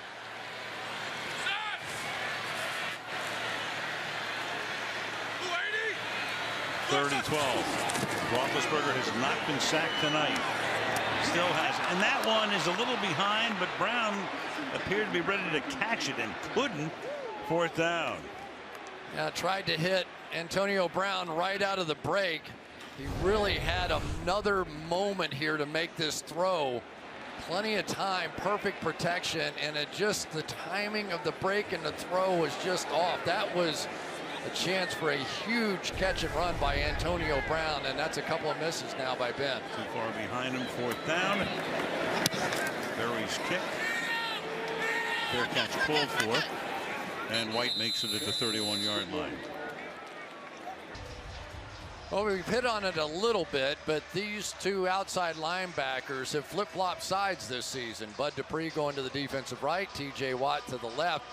And we talked about Dupree and his speed. It's really helped him to be on the blind side. But for T.J. Watt, he's very much a vision player. He gets to watch the quarterback now. He's knocked down a bunch of passes, and he's really been effective covering the tight end when he has to play coverage. Swinging to the outside goes Alex Collins. Flag. Oh, man, I got a little shoving going on the sidelines with Williams.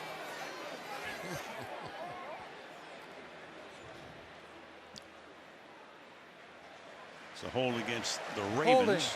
Holding, offense, number 73. 10-yard penalty, repeat 1st down. It's Marshall Yanda, the All-Pro right guard. Yeah, didn't quite get around Watt on that one and just reached with his right arm out and around. Very much the emotional leader of everything in this offensive line bunch here. You'll see Watt sort of setting the edge, and there's that little reach around that the officials saw or thought they saw.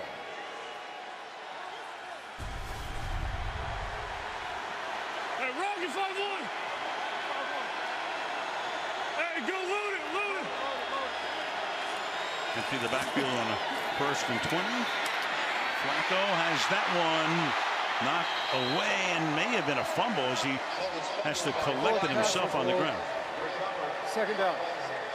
2nd and 20. Oh, incomplete. I think Flacco got confused on the play. His tight end went out to the left and started to circle back under, and I don't think Flacco was expecting that to happen. No. He had to get on it.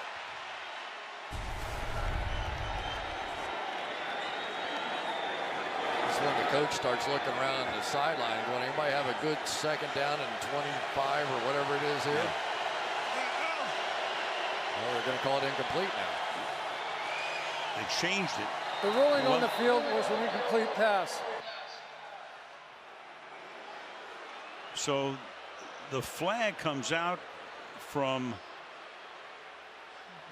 the Ravens? Yeah, I think he wants it back. I think that's what he was saying, that it was incomplete, not a fumble. Exactly. I mean, there's no reason if the pass is The incomplete. game clock operator, please reset the game clock to 2:28. The pass was ruled an incomplete pass at that point. Right, so the clock kept rolling because the clock operator thought that it was a fumble. Terry, you agree with this? This is a fumble. I mean, once you don't have a tuck rule anymore, once you start bringing the ball back to your body, and lose it, then it becomes a fumble. So this should have been a fumble with somewhat of a loss of yardage. Instead, they call it incomplete. You got Lamar Jackson in the game with Flacco, and you got the pass caught by Nick Boyle. Nice gain out to the 31-yard line. They're about 11 yards shy of a first with third down coming up now. I tell you what, Marty Mornhinweg is really coming up with some stuff here. They're going to send Jackson this way. They're going to show a screen that way and then come back with a tight end screen underneath. So they are really trying to misdirect what's going on with this Steeler defense. Picked up part of it anyway. Third down and 11. 12 players on defense. Pittsburgh, 5-yard penalty. Remains third down. Look at third down and 6 now. And maybe we'll clean up now that one in the first half. They were trying to hustle somebody off the field. He didn't get off the field, but fortunately for them, there were only 11 to begin with, so they would have played that play with 10.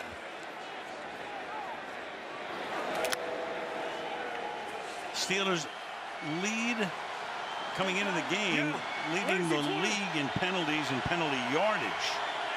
First 3 games of the season, you saw the graphic there, but they number 1 after 3 weeks in penalties, very uncommonly.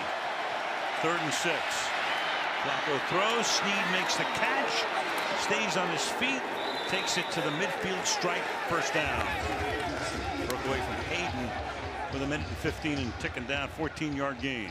Really just a 3-man rush that time out of the Steelers, as they're just going to try and go coverage, and everybody across the board with 2 deep safeties to help, but Willie Snead gets free. So actually in the biggest plays of this game now, we have not seen pressure brought by the Steelers, and now the Ravens starting to take advantage. Now you got Lamar Jackson, you got Flacco at the bottom of the screen, lining up as a receiver, and Jackson around the short side of the field. Picks up close to 5 yards. It'll be 2nd down and 5. Lamar tonight has carried the ball 3 times for 16 yards. Yeah, and more now we're starting to see 2 quarterbacks being used. We saw it with the Saints today. They had a little bit of this package in there as well, and here come the Ravens. So you thought it would evolve as the season went along with Lamar Jackson, but it's a lot to try and defend when you're on the defensive side. Worked them in quite a bit tonight. Got Allen and Collins both in the backfield. And Flacco will send it out to Allen for a very short gain. Cameron Sutton makes the stop, and that's going to take us into the final quarter.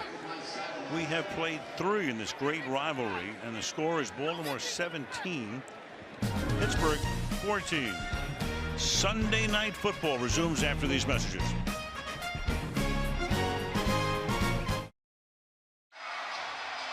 Bengals won today. Baltimore 2-1. Pittsburgh won 1-1. And Cleveland losing in overtime out at Oakland. Harbaugh, Tomlin. Jackson is going to take the snap here on a 3rd down and 3. And Lamar Jackson is going to come up a little bit short. I think they go for it here, though. You're in that no man's land right here. I will be really surprised if they do anything but go for it, and they're at least going to line up to go for it. For sure. They've got it's about 1.5 yards. Ball just inside the 42. Have to get to the 40-yard line. So it's a long yard. Not the longest, but a long one.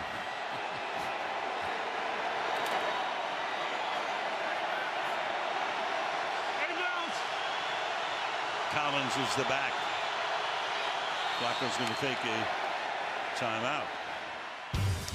And we will return in 30 seconds.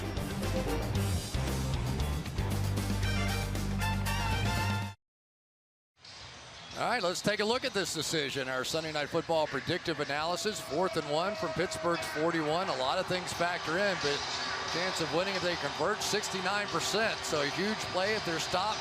Falls all the way to 53%, and if you punt, 59%. So just about what you would think, but that 69% number, if you convert here, looms large. Do you do Santa Anita too? Absolutely. 4th and 1. They will go for it, and they will get it. As Chris Moore, wide receiver, took the give, runs for the first down, moves the sticks. Yeah, it's not often.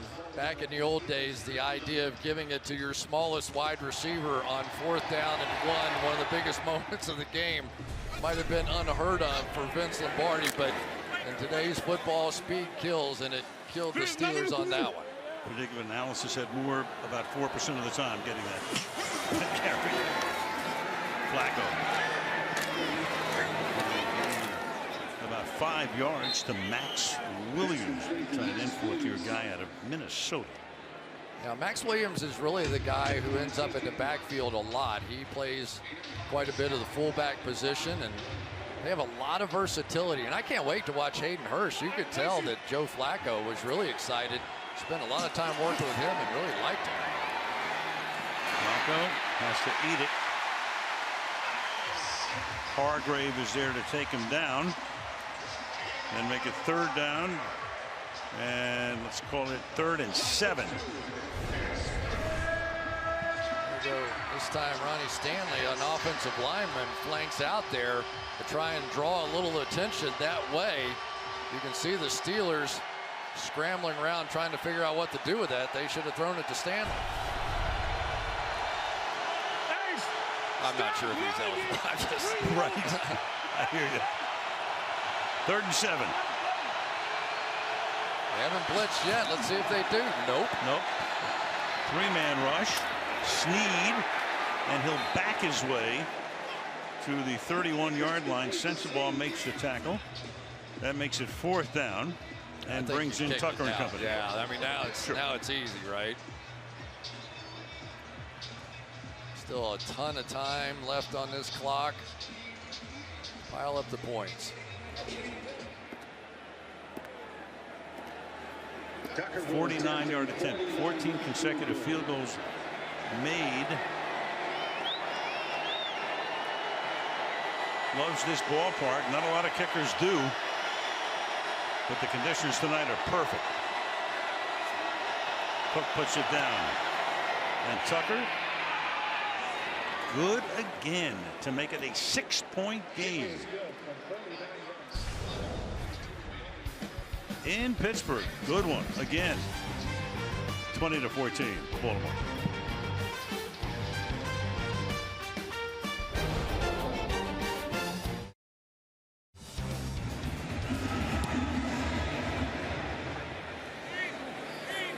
Touchback here. All right, let's talk about Le'Veon Bell for a second. Not here. Most people know the situation. Wants a long-term contract. The Steelers have entertained trade offers, but it's going to be very difficult to trade him. And one of the reasons he doesn't want to sign the tender is the fact, same thing that happened to Earl Thomas today. Earl Thomas wanted a longer contract, wasn't practicing, broken leg, out for the season. Yeah, they want the security of those long-term deals not playing out the last year of a deal. And so it gets ugly. And this one has gotten ugly. But the problem is, how do you trade him? Because basically you can't offer him a contract until the end of the season. Then he'd be a free agent. Ben drops it over the middle. It's caught by James Conner out to the 40-yard line. So that's the type of thing, of course, that Bell does. But you look at the running game tonight for the Pittsburgh Steelers. They have 11 carries for 19 yards. So it's a one-dimensional game. Yeah, it is, with an exceptional offensive line. But more and more, you get the feeling that this team is going to run through Ben Roethlisberger. And I think Ben is just fine with that. Slings it to the outside, low and outside. As James Conner was the intended receiver, it'll be 2nd down. So James Conner has been really good. I mean, let's face it, Joe Flacco would love to have him too. He's been elusive, he's made big plays, he's caught the ball, and he's not Le'Veon Bell. You know, all those things are actually true at the same time. Bell not playing, costing him about $850,000 a week. Block Frito. Waters game. He's been doing a lot of things down there. 2nd down and 10. And that's caught over the middle and taken down about 5 yards shy as Smith-Schuster, and just to finish up on Bell, if they trade him, somebody would have to give Pittsburgh something. You'd rent the guy because you couldn't negotiate with him until the end of the year, then you might lose him. So basically, if you're in a situation where you could use a hired gun for till the end of the season and you were that confident and had that big a need, maybe, but that's a lot for a little there because the Steelers are going to want a lot. 3 wides and a tight against 6 defensive backs on a 3rd down and 5. And that's fired and incomplete. That's Anthony Levine who comes in and busts it up 4th down. Yeah, nice read by Levine there, just reading the eyes of Ben Roethlisberger. He looked like originally he was going to blitz on the play and then just backs right underneath this route to Antonio Brown and gets his hands on the football. So it has been what was so explosive at the end of the first half for the Steelers offense has been nothing in the second. Jordan Berry. Fair catch called for, made at the 7-yard line by White. 10-17 left in regulation in Pittsburgh.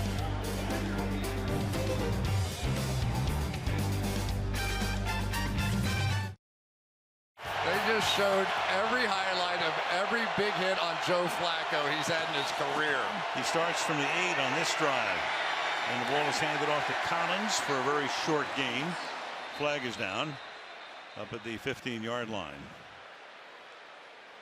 You know, I think this is when football is at its most interesting. Team with the lead and the ball and backed up and decisions, or how aggressive are you defensively? You want to take some chances and blitz. Illegal use of the hands to the face. Defense number 91. This 5-yard penalty will be added to the end of the play and an automatic 1st down.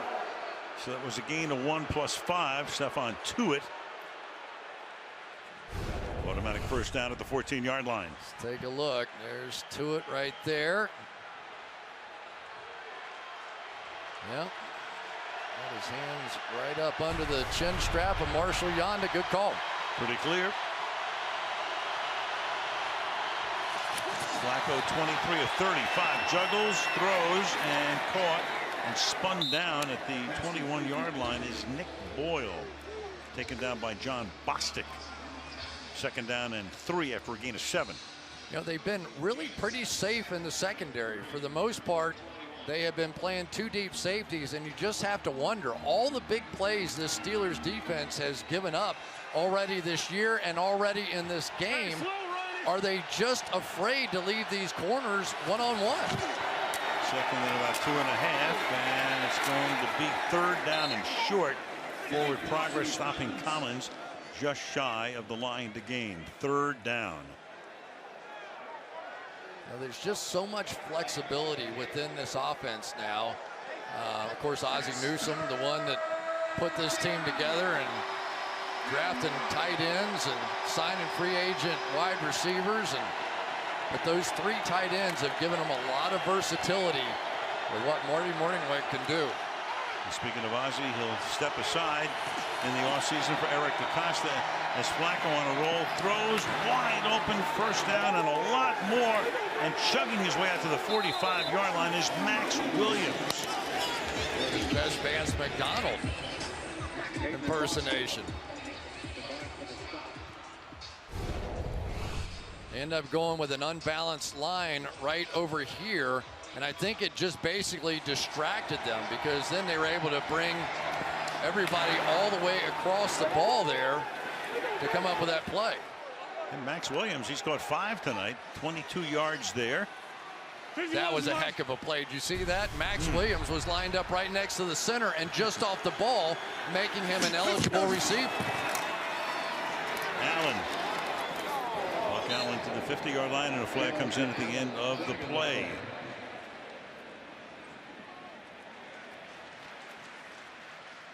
Tick under 8 minutes remaining. Tony Correnti. Holding. Offense, number 89. 10-yard penalty. Repeat 1st down. Called out on the side, and Mark Andrews. Let's go back and take a look at this 3rd down play right there. is Max Williams, and he's going to run his route from there because he's off the ball. So obviously nobody knows to cover him. John Bostic at least saw him and went out and tried to make a play, but very, very clever play design by Marty Mornhinweg. Beautiful. Can't think of the last time I saw that. I've never seen that. Huh? That's why. 1st and 18. That's a long time. Flacco's. Longer for me. Lance Turner takes the ball out to the 49-yard line. Well, they're staying with their strategy, the Pittsburgh Steelers are, which is basically they simply are not going to blitz. They brought 3 again when they had them backed up in a long yardage situation. So basically this game, and I just got to believe it's due in large part to the fact that they just have not had success covering down the field. They don't want to put those cornerbacks in that position. 2nd and 7.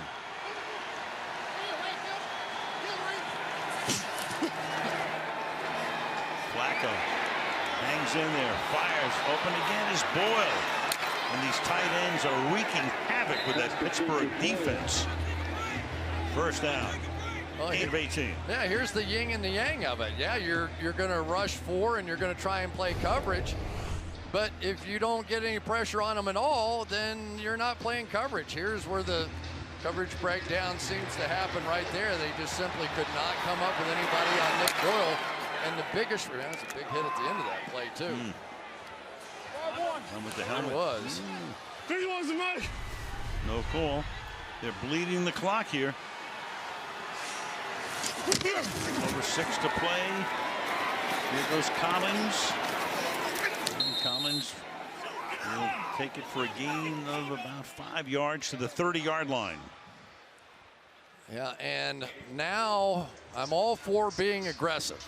But you have arguably the best kicker in the history of the National Football League, right? Right. And you're sitting there with a 6-point lead. And now you've got an injured linebacker for the Pittsburgh Steelers. So Tucker gets loose. Right now they are already at the 29, so you'd be looking at a 47-yard field goal, clearly within his range is out to the Allegheny River.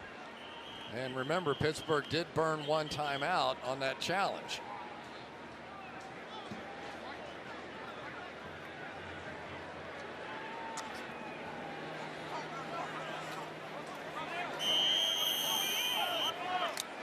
And it's L.J. Fort, number 54. Comes in. There he is. A little confusion here on defense on 2nd down and 5. And the handoff goes to Allen, and he's going to pick up a 1st down. So this is exactly the drive Baltimore's looking for.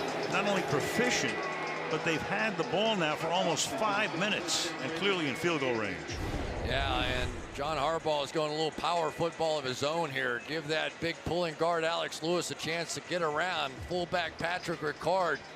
Buck Allen, who is just a workhorse on this football team, does a lot of the dirty work around here. And that was huge. It's going to burn a good chunk of the clock. Yeah, we got 5 10th play of the drive. 5 runs, 4 passes. Pass number 5 will be juggled and caught. Snead is there. Joe Hayden with really good coverage, but Snead hauls it in. Good night for Snead. 6 catches for 56. There he is. He really has been a bit of an X factor down here. When they needed that play, remember the one right before the half, and we were saying they need somebody to break the momentum of everything the Steelers were doing. It was Snead there, and it's Snead here. And it's Jackson here to take the snap. Throwing everything at him. Hands the ball off to Allen. He takes it to the 9-yard line. It'll be 2nd down. Pittsburgh stays home next week. They've got Atlanta here. Ravens stay in the division and go to Cleveland. I'll tell you, I thought Marty Mornhinweg had a great game plan a week ago for the Baltimore Ravens on offense. This one may be even more creative. They are doing a lot of stuff for the Steelers to deal with. I'll tell you, that play with Williams lining up behind the guard, like opposite the B gap, amazing. Flacco throws low, and it's incomplete. intended for Crabtree. It'll be 3rd down and 6. Of course, somebody will say tomorrow, oh, we ran that in high school 20 years ago, I'm right? sure they did. I'm sure they did. But this is, I never like to sound conservative because I just don't believe it in my heart, but I am not turning the football over right here. I am taking this lead out to 9 points, and Sure. no way. Yeah, you make it a 2-possession game. With about 3.5 to go by the time they would get it back. Flacco to the back of the end zone and throws it out of the end zone. So now clock stopped at 3:40, 4th down, and Tucker comes in. But the clock stopped. It did, yeah. You know, you run the football right there, and they either have to take a timeout or it runs another 40 seconds off that clock. So I put the kibosh on him too. Yes, you did. I don't think nobody can put the kibosh on Tucker though. Oh, you're taking a full shot, aren't you? The next sound you hear will be a clang. I don't think so, but Cook will put it down. And it's perfect. You're safe. Odds-on favorite. 2-possession game, 9-point lead.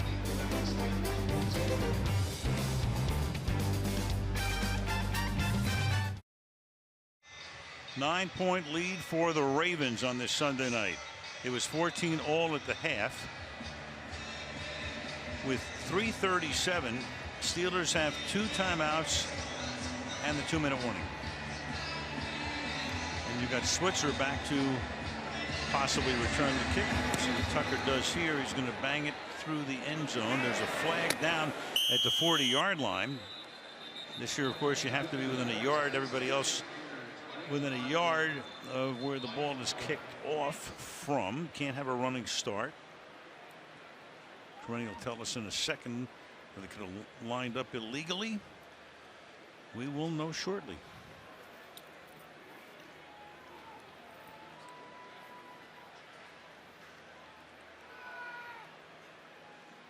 Semi-shortly. Kicking team offside, number 31. Pittsburgh has exercised the option to have the 5-yard penalty added to the end of the touchback. It'll be 1st down at the 30-yard line. All right. Let's go back to that. We talked about that play, which nobody had seen, certainly not Chris or myself. And there's the Williams lined up. There he is. Chris has circled him. We're going to bring in Terry McCauley, our rules expert, after the play and have Terry weigh in on this. Very interesting. Work of the 3rd and 1 play. Roethlisberger, little pump fake, and then throws, and it's juggled and tipped and incomplete, intended for James Conner. Terry, walk us through this right now as you see the alignment. Sure. For this play to be legal, this player cannot be breaking the waistline of the snapper with any part of his body. This is really, really close. It's a trick play. If he'd have been an outside on a tight end or a wing position, not too technical, wouldn't call it. But this is a trick play. You got to be perfectly legal. I think this should have been a foul. Do you think the officials saw it? I mean, it happened so fast. No. I didn't see it. That never would have jumped out in real time. 2nd down and 10, but it worked for Baltimore. Roethlisberger's going to air it out, and it's going to be incomplete at the 40-yard line, intended for the rookie out of Oklahoma, James Washington. Brandon Carr covering 3rd and 10. You know who's had a really nice game tonight? Brandon Carr. Yeah. I mean, excellent. He's made a lot of plays. If this is going to end up being his final start, which who knows now with Jimmy Smith coming back, but I don't think Brandon Carr is wanting that streak to end. Yeah, he's on James Washington. Let's put him in Stillwater, not in Norman with Oklahoma State. Wide to the right. That's a trio, y'all. 3rd down and 10. No. Weddle up on in the line of scrimmage, but yeah, here he comes back. He's coming. Protection's great. And then it's intercepted. It's Anthony Levine. And he'll run it back to the 26-yard line.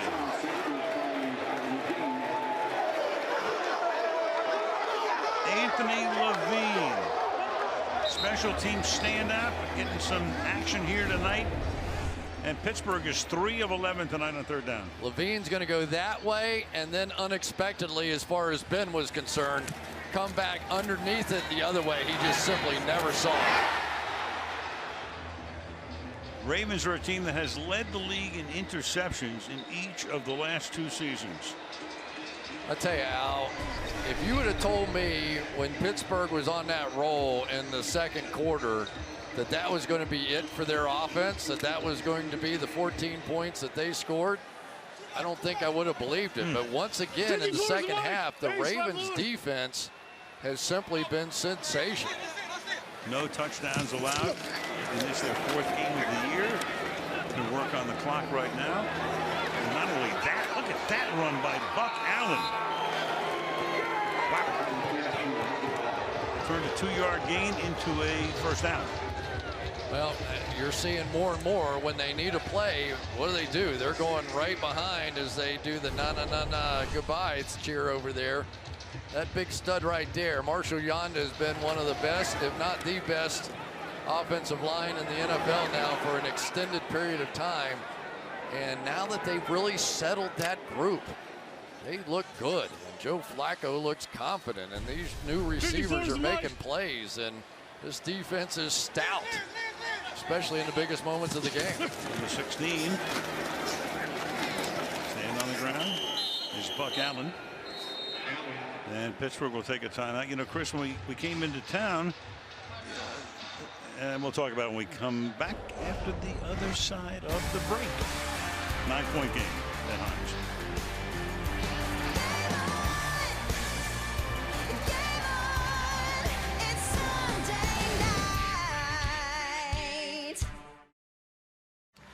Second down and 9 here. And Flacco hands the ball to Allen.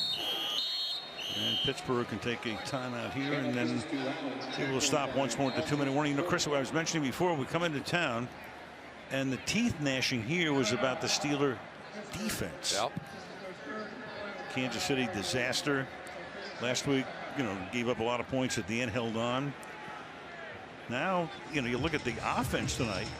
I mean, hard to believe, but the Pittsburgh Steelers in the second half, 47 total yards. Hey, Ravens' #1 defense coming into this game. So much for the streak of 3 straight 300-yard games by Ben Roethlisberger. You know, but I do have to say those early burns on the part of this secondary, getting beat deep, I think had an impact on the play calling of Keith Butler as well on the defensive side.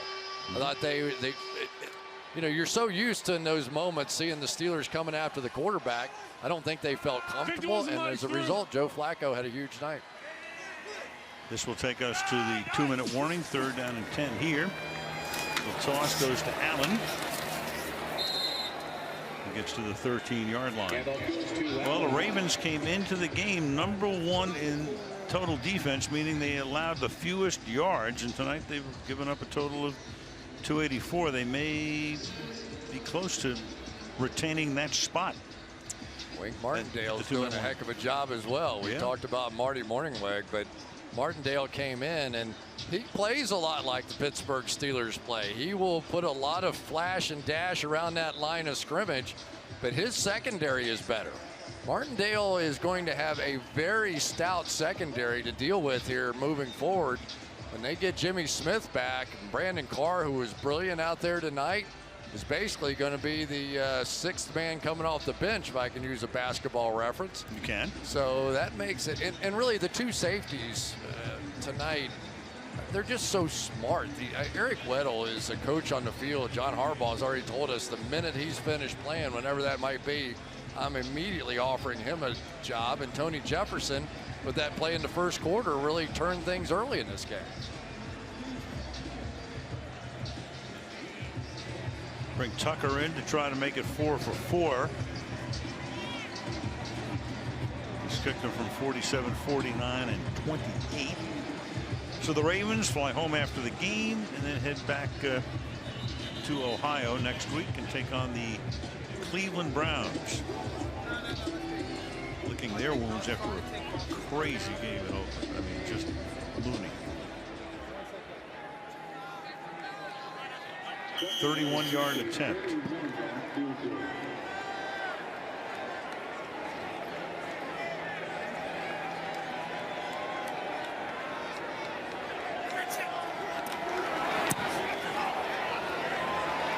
it through again.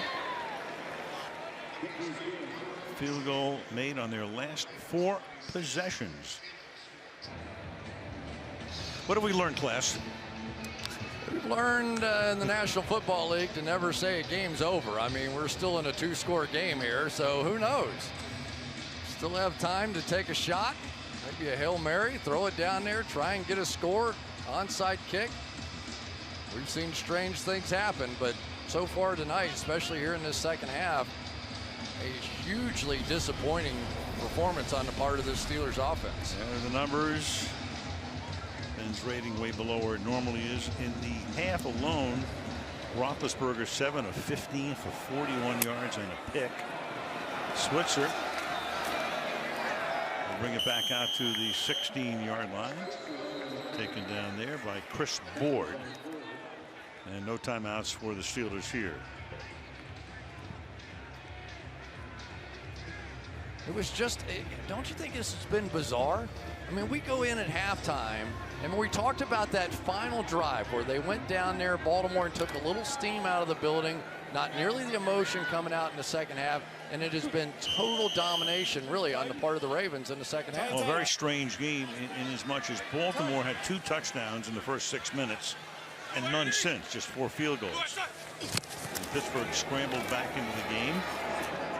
Over the middle, it's caught by Connor. Trying to get out of bounds and does.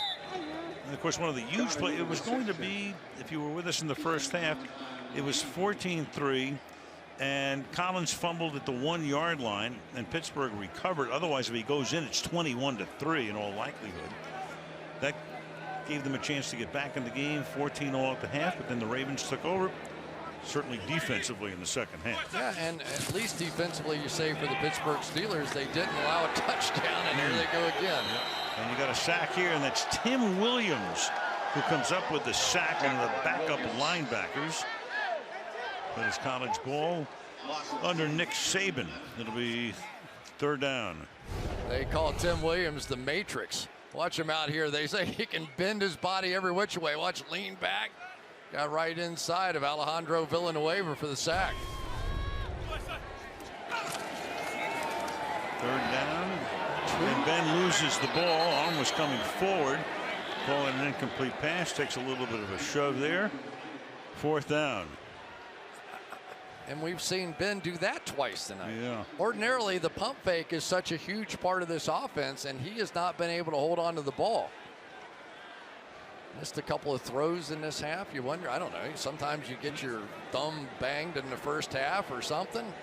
Who knows? You never had a bad night, did you? Oh, boy. Steelers will be 1-2-1 after the game, and the Ravens will go home with a 3-1 ledger. And fires, that's almost intercepted. That would have been Levine's 2nd of the night. And they can run out the clock now. So let's take a look at Baltimore's schedule. They're on the road. They're going to be road warriors here. Here tonight, at Cleveland next week. Then they go to Tennessee. Big upset today over Philadelphia. They go home against New Orleans. Then they go to Carolina. So 3 of the next 4 on the road. And then week 9 they get Pittsburgh at home. But this one feels good for John Harbaugh. They got swept a season ago, and you know that the road to this championship always runs somehow through Pittsburgh, and this is a major hurdle. Pittsburgh's next 5. Atlanta here, then at Cincinnati. Interesting. Bye week. Cleveland here and at Baltimore. Got a great support cast up here. Malibu, Kelly Hayes, George Hill, Andy Freeland, Melissa Horton, and the gang. And we'll pack up, get on our horses, head down to Texas. Very good. Well, the Ravens, they might be real. Impressive road performance by them tonight. 453 yards as well for the Ravens. And pretty much, even though the score is relatively close and was tied at the half, but not a dominating performance, but a very, very impressive performance by the guys in purple Flacco tonight, 28 of 42 for 363. 2 touchdowns.